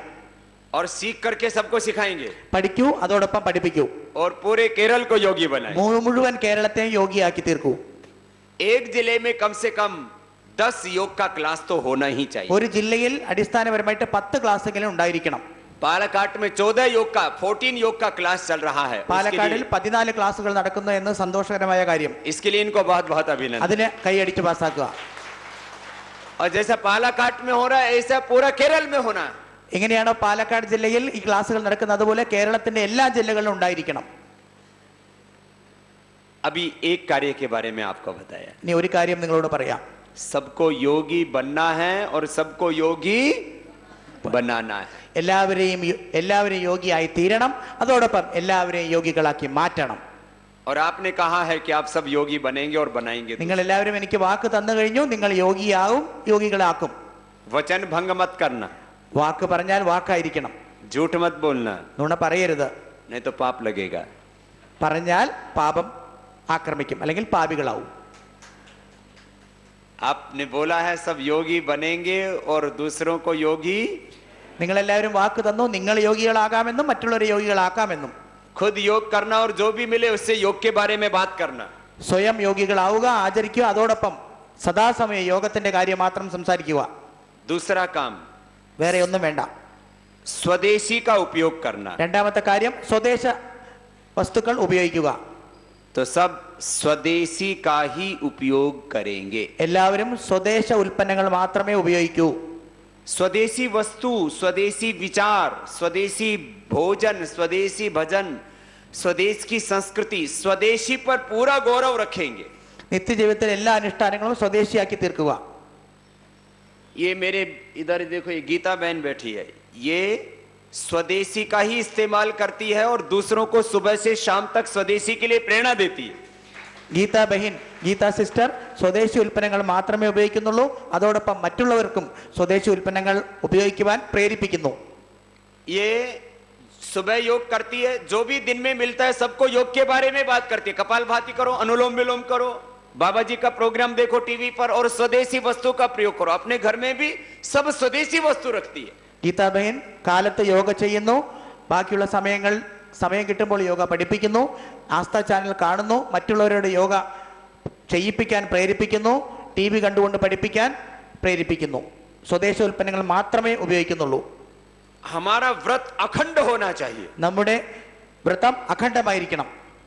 जैसे मैं स्वदेशी का प्रयोग करता हूं तो कोई भी पेन से लेकर के, घड़ी से लेकर के, गाड़ी, कोई भी वस्तु, किसी भी वस्त्र, भोजन, कोल्ड ड्रिंक, नॉन, कोई विदेशी वस्तु का प्रयोग नहीं करता. ऐसे ही मैं सबको स्वदेशी का ही उपयोग करता हुआ देखना चाहता हूं. ഞാൻ എങ്ങനെയാണോ സ്വദേശ ഉൽപ്പന്നങ്ങൾ മാത്രം ഉപയോഗിക്കുന്നത്, അതേപോലെ എല്ലാവരും സ്വദേശ ഉൽപ്പന്നങ്ങൾ നിത്യജീവിതത്തിലെ എല്ലാ അനുഷ്ഠാനങ്ങളും അത് ഉപയോഗിച്ച് ശീലിക്കണം. आप अपने देश से प्यार करते हो? ദേശത്തോട് നിങ്ങൾക്ക് സ്നേഹമുണ്ടോ? राष्ट्र प्रेम करते हो? രാഷ്ട്രത്തോട് സ്നേഹമുണ്ടോ? राष्ट्र को बलशाली देखना चाहते हो? രാഷ്ട്രം ശക്തിമത്തായിട്ട് കാണണമെന്നുണ്ടോ? देश का पैसा देश में रहना चाहिए कि विदेश में जाना चाहिए? ദേശത്തിലുള്ളവർ ദേശത്തിരിക്കണോ വിദേശത്ത് പോണോ? बोलो, कहाँ रहना? तो विदेशी वस्तु का प्रयोग करते तो पैसा कहाँ जाता है? വിദേശ വസ്തുക്കൾ ഉപയോഗിച്ചാൽ പൈസ എവിടെ പോകുന്നു? आपका बाल देसी है तो शैम्पू भी कैसा होना चाहिए? തലമുടി ഇന്ത്യ ആയതുകൊണ്ട് അതിൽ ഉപയോഗിക്കുന്ന ഉപയോഗ വസ്തുക്കൾ ഇന്ത്യയുടെ തന്നെ ആയിരിക്കണം. आपका दांत देसी है तो टूथपेस्ट भी क्या होना चाहिए? പല്ലുകൾ ഉപയോഗിക്കാൻ തേക്കുവാൻ ഉപയോഗിക്കുന്ന പൽപ്പൊടി അല്ലെങ്കിൽ പേസ്റ്റ് ഇന്ത്യയുടെ ആയിരിക്കണം.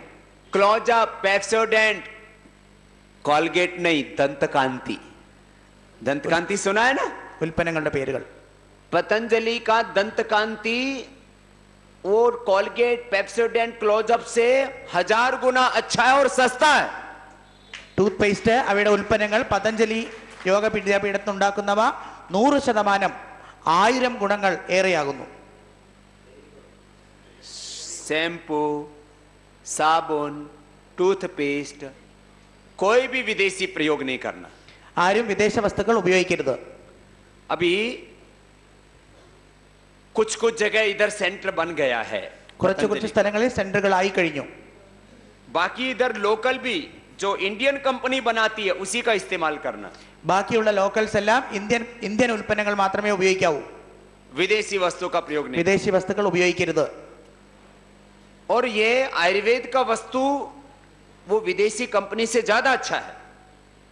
स्वदेशी वस्तु पतंजलि का प्रोडक्ट विदेशी कंपनियों से कई गुना अच्छा है। പതഞ്ജലി കമ്പനിയുടെ പ്രോഡക്റ്റുകളെല്ലാം തന്നെ യോഗ വിദ്യാപീഠത്തിൽ ഇറക്കുന്ന എല്ലാ പ്രോഡക്ട്സും വിദേശ കമ്പനികളെക്കാൾ 1000 മടങ്ങ് ഗുണമേന്മയുള്ളതാകുന്നു. हमारा जहां जहां सेंटर नहीं है वहां वहां बहुत जल्दी अपने कार्यकर्ताओं से संपर्क करके वहां वहां भी पतंजलि का जो आयुर्वेद का स्वदेशी का सेंटर भी जल्दी ही खुलवाएंगे। സ്വദേശി ഉൽപ്പന്നങ്ങൾ എവിടെ എവിടെയാണോ സെന്ററുകൾ ഇല്ലായ്മയിലുണ്ടാകും എന്ന് പറയും. अखंड भारत, അഖണ്ഡ ഭാരതം, यूरोप, रोम और मिस्र से लेके Iraq, Iran, Afghanistan, Pakistan, Bangladesh, Myanmar, Trivishtapa, Tibet और Kailash Mansarovar, Java, Sumatra, Indonesia, Cambodia, Vietnam, इतना अखंड भारत। ये अखंड भारत अब खंड खंड हुआ। अब इस खंड खंड भारत को दोबारा से अखंड भारत बनाना है। ये भी सबको संकल्प लेकर के जाना है। ഈ പറഞ്ഞ और अखंड भारत कैसे बनेगा? जब भारत शक्तिशाली होगा तो अखंड भारत बनेगा। ഈ പറഞ്ഞ രാജ്യങ്ങളെല്ലാം തന്നെ ഒരു കാലത്ത് ഒറ്റക്കെട്ടായിരുന്നു, ഭാരതത്തിന്റെ കീഴിലായിരുന്നു. ഇന്ന് ഇതെല്ലാം മുറിഞ്ഞ് മുറിഞ്ഞ് വേറെ വേറെയായി. ഇനി ഭാരതം ശക്തിപ്പെട്ടാൽ മാത്രമേ ഇവരെ എല്ലാം ചേർത്ത് വീണ്ടും അഖണ്ഡ ഭാരതം ഉണ്ടാക്കാൻ സാധിക്കൂ. कितना वैभव था अपने देश में। अभी पीछे एक मंदिर में सोना निकला, क्या नाम था मंदिर का? പത്മനാഭസ്വാമി. पद्मनाभ स्वामी में कितना सोना निकला। ഈ ഭാരതം എത്ര ശ്രേഷ്ഠമാണ്, എത്ര പവിത്രമാണ്. ഈ ഇടയായിട്ട് ഒരു ക്ഷേത്രത്തിൽ സ്വർണം കിട്ടിയല്ലോ. ഏതാണ് എന്ന് ചോദിച്ചു. പത്മനാഭസ്വാമി ക്ഷേത്രം. 1,00,000 करोड़ रुपए से ज्यादा का। 1,00,000 കോടി രൂപയെക്കാളും വിലയുള്ളത്. ये तो एक मंदिर का, खाली मंदिर का, एक मंदिर का संपत्ति। ഇത് ഒരു ക്ഷേത്രത്തിന്റെ മാത്രം ആസ്തിയാകുന്നു. अपने राष्ट्र में कितना संपत्ति। അങ്ങനെയാണെങ്കിൽ ഈ രാജ്യത്ത് എത്ര സമ്പത്ത് ഒരു കാലത്ത് ഉണ്ടായിരുന്നു. और अपने देश में तो छोटा तो मंदिर 10 लाख से ज्यादा है। നമ്മുടെ ഭാരതത്തിലാകെ 10 ലക്ഷത്തിലധികം ക്ഷേത്രങ്ങളുണ്ട്. और बड़ा मंदिर भी अपने देश में 10 लाख से ज्यादा 10 छोटा ലക്ഷത്തിൽ കൂടുതൽ मंदिर। വലിയ ക്ഷേത്രങ്ങളും ചെറിയ ക്ഷേത്രങ്ങളുണ്ട്. और ऐसा शक्तिशाली शक्तिपीठ अपने देश में 1000 से ज्यादा है। ഒരു 1000-ത്തിലധികം ശക്തിപീഠങ്ങൾ നമുക്കുണ്ട്. तो मंदिर में ही कितना संपत्ति है। അമ്പലത്തിൽ തന്നെ ഇത്ര സമ്പത്തുണ്ട്. अपने घरों में कितना संपत्ति है। വീടുകളിൽ എത്ര സമ്പത്തുണ്ട്. अपना देश में कितना संपत्ति। അങ്ങനെയെങ്കിൽ രാജ്യത്ത് എത്ര സമ്പത്തുണ്ടാവും. कितना नेचुरल रिसोर्सेज है।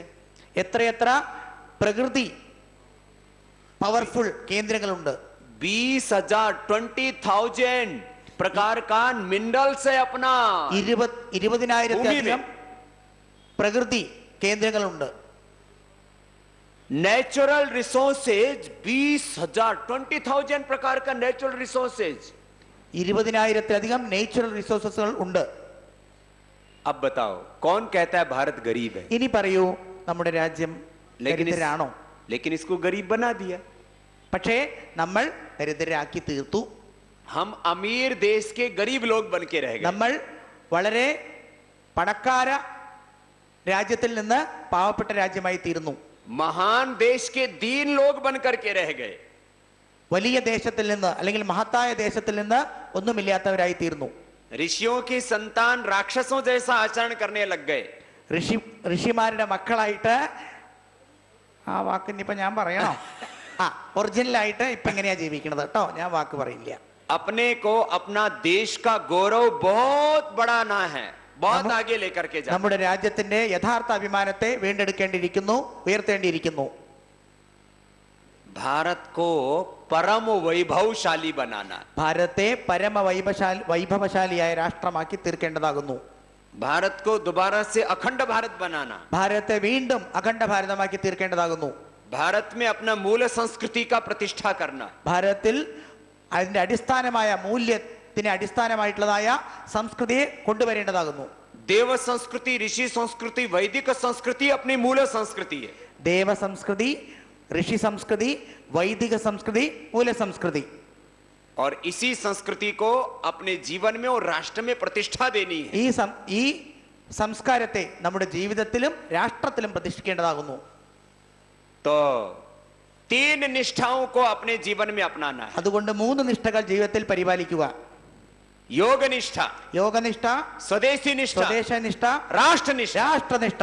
ये 3 काम करेंगे ഈ 3 കാര്യങ്ങൾ ചെയ്താൽ तो त्रिलोकी में भारत का वैभव हो. എങ്കിൽ 3 ലോകങ്ങളും ഭാരതം ഉന്നതമായി തീരും. ऐसा ही करना है, ഇങ്ങനെ തന്നെ ചെയ്യുക. ऐसा ही हम करेंगे. ഇത് നമ്മൾ ഇങ്ങനെ തന്നെ ഞങ്ങൾ ചെയ്യും. ऐसा संकल्प आज लेकर के जाइए. ഈ അത്തരത്തിലൊരു സങ്കല്പം നമുക്ക് എടുക്കേണ്ടതാകുന്നു. आप तीनों बातों से मेरी से सहमत है? ഈ 3 കാര്യങ്ങൾ നിങ്ങൾക്ക് എന്നോട് യോജിപ്പുണ്ടോ? हाथ ऊंचा करो. കൈകൾ പൊന്തിക്കൂ. बोलो भारत माता की वंदे वंदे, सनातन धर्म की, ऋषि धर्म की. आज आपने 3 व्रत लिया है. ഇപ്പോൾ നിങ്ങൾ 3 വ്രതങ്ങൾ എന്നോട് സത്യസന്ധമായിട്ട് പറഞ്ഞ് പ്രതിജ്ഞ ചെയ്തു കഴിഞ്ഞു. 3 निष्ठा जीवन में रखेंगे. 3 നിഷ്ഠകൾ ജീവിക്കാമെന്നും വാക്ക് തന്നു. योग निष्ठा, യോഗനിഷ്ഠ, बोलो, स्वदेशी निष्ठा, राष्ट्र निष्ठा, इसका पालन करेंगे. बोलो,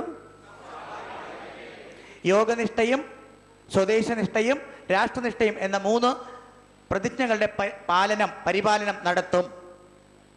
ये 3 काम आपने कर दिए ഈ 3 കാര്യങ്ങൾ നിങ്ങൾ ചെയ്തു കഴിഞ്ഞു.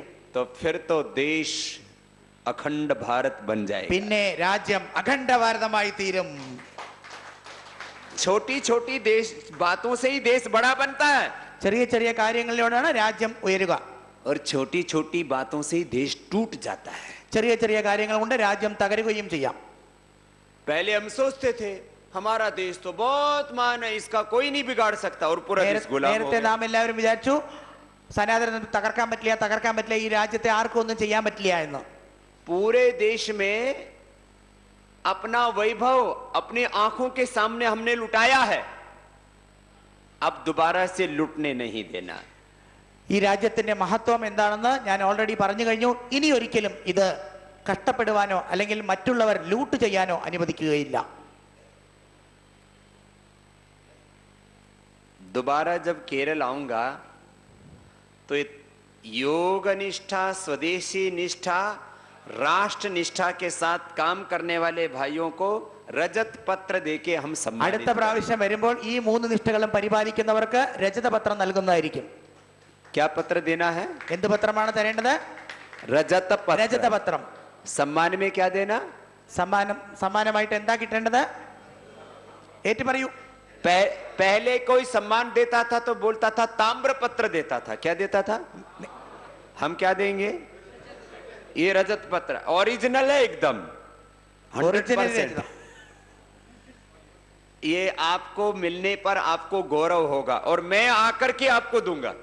ഇത് നിങ്ങൾ കിട്ടുന്നതിലൂടെ എല്ലാവരും ഗൗരവമായിരിക്കും. സ്വാമിജി നേരിട്ട് വന്ന് തരികയും ചെയ്യും. तो आपको भी ये गौरव चाहिए? ഈ ഗൗരവം ആവശ്യമാണോ നമുക്ക്? കൈവന്തിക്കൂ. യെസ് गौरव? പറയൂ. चाहिए तो 3 निष्ठा पालन करना. എങ്കിൽ ഈ 3 നിഷ്ഠകൾ പരിപാലിക്കണം. पूरा केरल में हजारों भाई बहनों को हम ये गौरव देना चाहते हैं. കേരളത്തിൽ 1000-ലധികം പേർക്ക് കൊടുക്കുവാൻ ഉദ്ദേശിക്കുന്നു. आपका परिवार का लोग, बच्चे, वो कुल वंश गौरव का अनुभव करेगा. നിങ്ങളുടെ കുടുംബത്തിൽ എല്ലാവർക്കും ഇത് ഉപയോഗമാകും. और हम कुछ ऐसा भी भाई चाहते हैं जो हमारी तरह, इन संतों की तरह, सुमन बहन जी की तरह, हमारी राजेश्वरी बहन जी की तरह, कृष्ण कुट्टी की तरह अपना पूरा जीवन इस राष्ट्र यज्ञ में दे दे तो बहुत अच्छी बात है. ഈ 3 നിഷ്ഠകളുടെ രാഷ്ട്രയത്നത്തിൽ സമർപ്പിക്കുവാൻ പറ്റിയതായിട്ടുള്ളതായ കുട്ടികളെയും കുടുംബാംഗങ്ങളെയും നമുക്ക് വളരെ അത്യാവശ്യമാകുന്നു. कुछ बुढ़े आ जाना, കുറച്ച് ചെറുപ്പക്കാരായ കുട്ടികളും ഇവിടെ ഉണ്ട്. कुछ जवान आ जाना. കുറച്ച് വയസ്സായവര്, കുറച്ച് യുവാക്കള് അല്ലെങ്കിൽ ചെറുപ്പക്കാര്. अब ये रिटायर हो गए लेकिन टायर्ड नहीं है. ശശിഭായ് റിട്ടയറായി എന്ന് പറയുന്നു, പക്ഷെ ടയർ ആയിട്ടില്ല. इधर खड़ा हो जा. ഖഡേ ഹോ ജായിയെ. बहुत मजबूत है ये भी, വളരെ സ്ട്രോങ് ആയ, बहुत दौड़ता है फुदक फुदक के. വളരെ സ്ട്രോങ് ആയ പ്രവർത്തകനാകുന്നു. तिपैया स्वामी अपना व्यापार धर्म और राष्ट्र धर्म दोनों निभाता है. തിപ്പയ്യ സ്വാമി വ്യവഹാര ധർമ്മങ്ങളും രാഷ്ട്രധർമ്മവും ഒരുപോലെ പരിപാലിക്കുന്നു. ऐसे ही सबको निभाना. ഇതുപോലെ ഓരോരുത്തരും മാതൃകകളാവണം. हमारा रवि भाई भी किधर है? रवि भाई എവിടെയാണ് നമ്മുടെ രവിഭായ്? കിധർ ഹെ രവിഭായ്? और രവീന്ദ്രനാഥൻ നായർ नीचे सेवा में लगा है. താഴെ സേവന പ്രവർത്തനങ്ങൾ നടത്തുകയാണ്. അല്ല, കൈ കിധർ? മുട്ടിച്ചു. ഒന്ന് കൈയടിച്ചു കൊടുക്കും എല്ലാവർക്കും ചേർത്ത്. एक बार जोरदार अभिनंदन सबका. आशीर्वाद. सुनो, अभी इधर देखो क्या करना. अभी आप में से एक तो जो 50 साल से ज्यादा उम्र हो गया है वो घर में घुसा रहेगा, उसको पाप लगेगा. 50 വയസ്സിന് കൂടുതൽ ഇനി 50 വയസ്സിന് മേലെയുള്ളവരെ ഇനി വീടുകളിൽ ഇരുന്നാൽ അവർക്കൊക്കെ പാപം ഏൽക്കും കേട്ടോ. तो 50 साल वाले भगवान करे सब घर से उजड़ जाए. 50 വയസ്സിന് ശേഷം വീടുകളിൽ നിന്ന് പുറത്തിറങ്ങുക. सब घर से बाहर निकले और सेवा करे. വീട്ടിൽ നിന്ന് പുറത്തിറങ്ങി സേവന പ്രവർത്തനങ്ങളിൽ മുഴുകുക. 50 साल तक आपने अपना और परिवार का सेवा कर लिया. 50 വയസ്സ് വരെ കുടുംബത്തിനെയും മക്കളെയും മറ്റുള്ളവരെയും സംരക്ഷിച്ചുവല്ലോ. इस राष्ट्र का हम पर बहुत उपकार है. ഇനി രാഷ്ട്ര സേവനത്തിന് ഇറങ്ങൂ. അതായിരിക്കും രാജ്യത്തിന്റെ ഉന്നതി.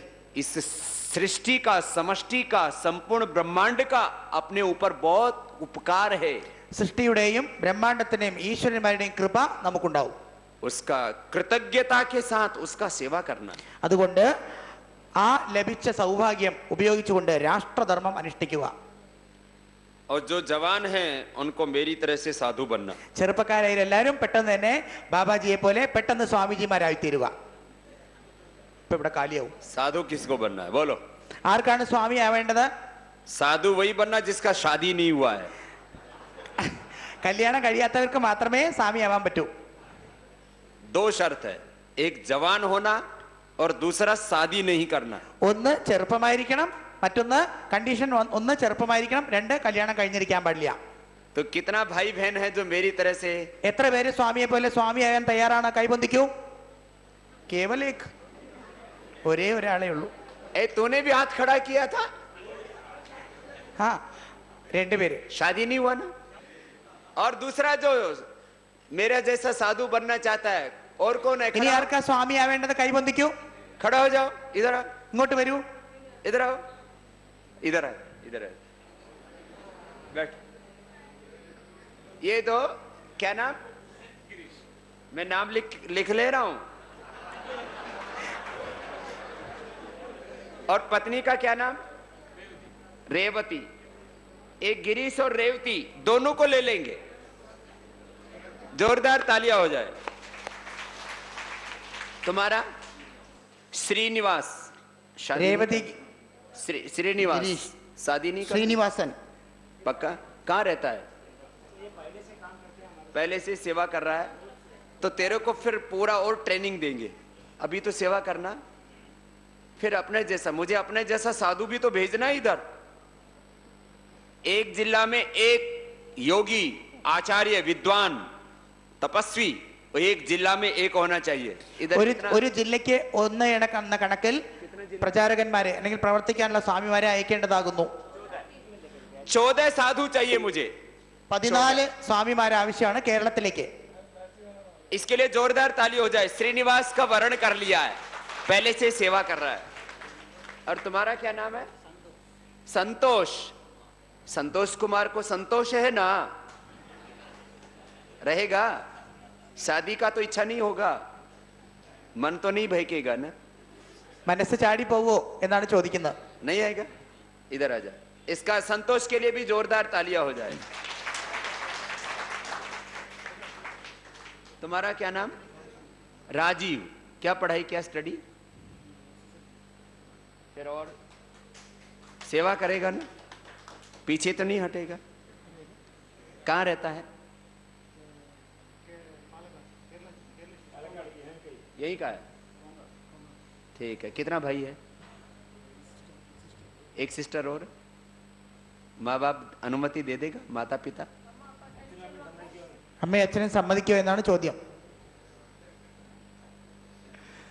अभी इधर है.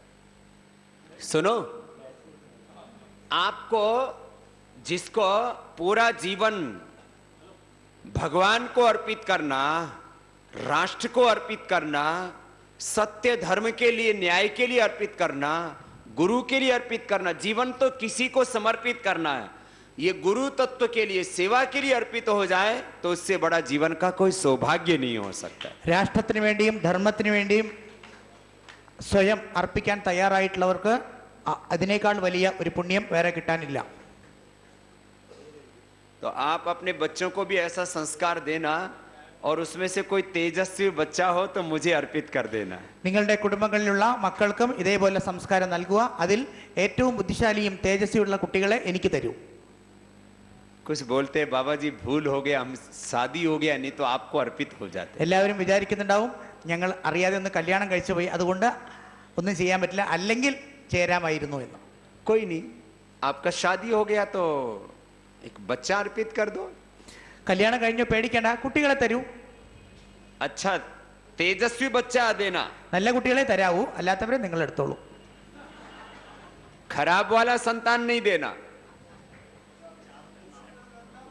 अच्छा संतान साधु बनेगा तो देश का यश बढ़ेगा, आपका यश बढ़ेगा। നല്ല കുട്ടികൾ സ്വാമിമാരായാൽ രാജ്യത്തിന്റെയും ദേശത്തിന്റെയും खराब को अपने पवित्रता पास रख कूड़ो। के अच्छा करना, അല്ലാത്ത കുട്ടികളെ ശരിയല്ലാത്തവരെ ശരിയാക്കിയിട്ട് വേണം അങ്ങനെ ആക്കുവാൻ. अच्छा अच्छा हमको देना। നല്ല കുട്ടികളെ ഞങ്ങൾക്ക് തരൂ, അല്ലാത്ത കുട്ടികളെ നിങ്ങൾ വെച്ചോളൂ. कुछ लोग हमको संतान तो देना चाहते हैं, ആരെങ്കിലും കുട്ടികളെ തരാൻ ഉദ്ദേശിക്കുന്നതിനെ കൈവന്തിക്കൂ. लेकिन उल्टा पुल्टा। തരാൻ ഉദ്ദേശമുണ്ടോ? सुनो, अभी आपको आज का बैठक इसी बात के लिए रखा कि कल से अपने को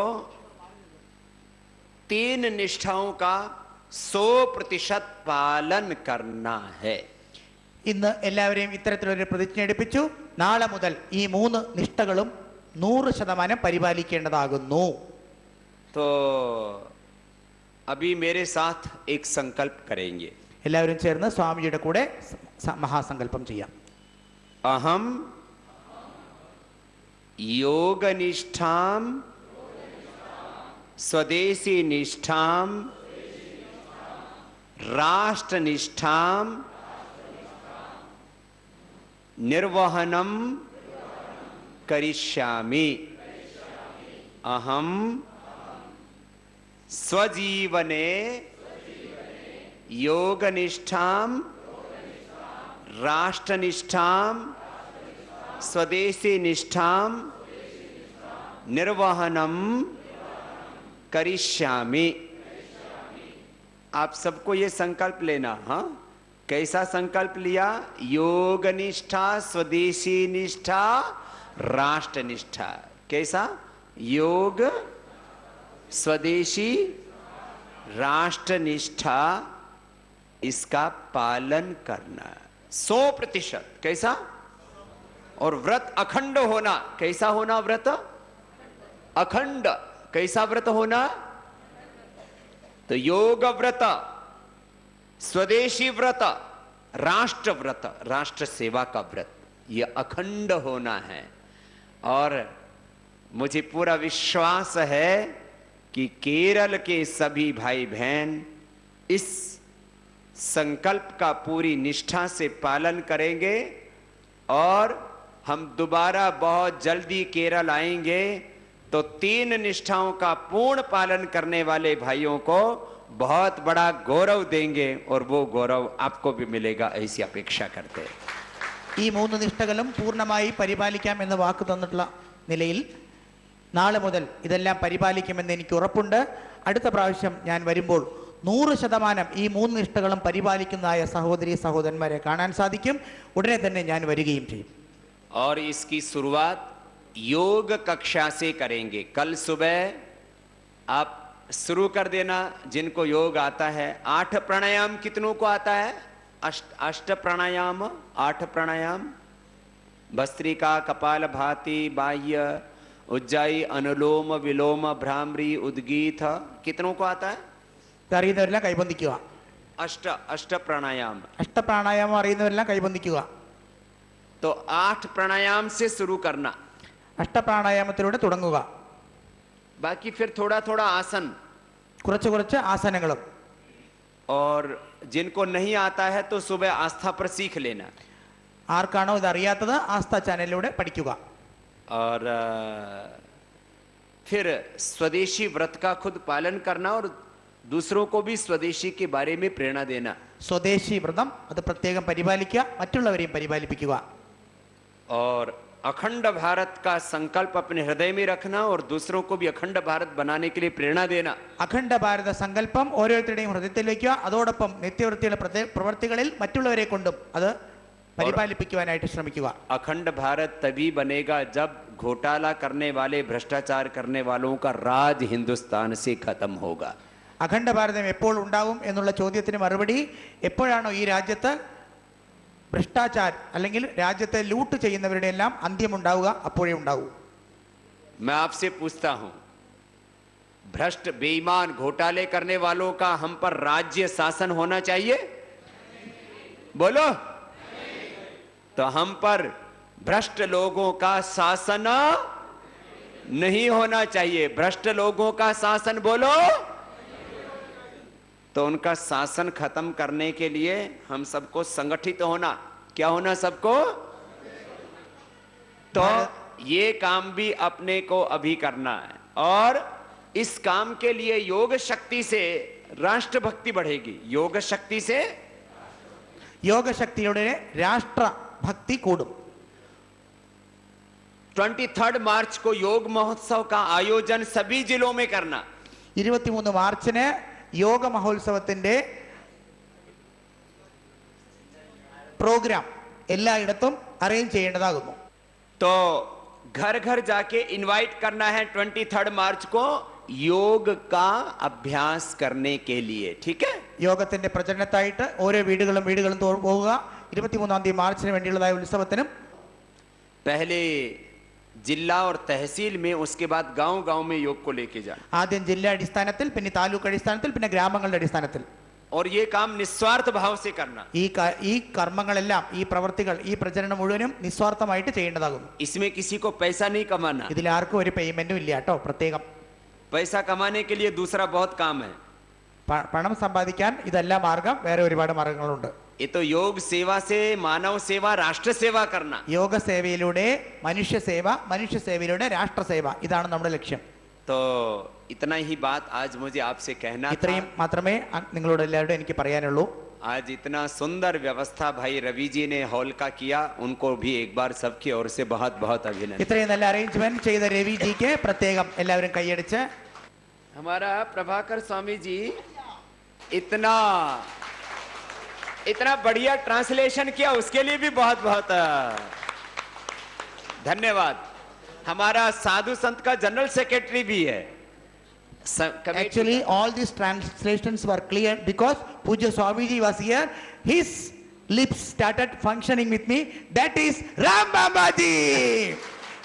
23 मार्च को पूरे देश भर में 600 जिलों में 600 डिस्ट्रिक्ट्स में एक आयोजन रखा है हमने. उसका नाम है योग महोत्सव. उसका स्वरूप क्या होगा? आज तक श्रद्धेय स्वामी जी महाराज ने लगभग 12 लाख किलोमीटर की यात्रा की है पूरे देश में, और लगभग 12 करोड़ लोगों के साथ प्रैक्टिकल आमने सामने बातचीत की है, उनको योग सिखाया है.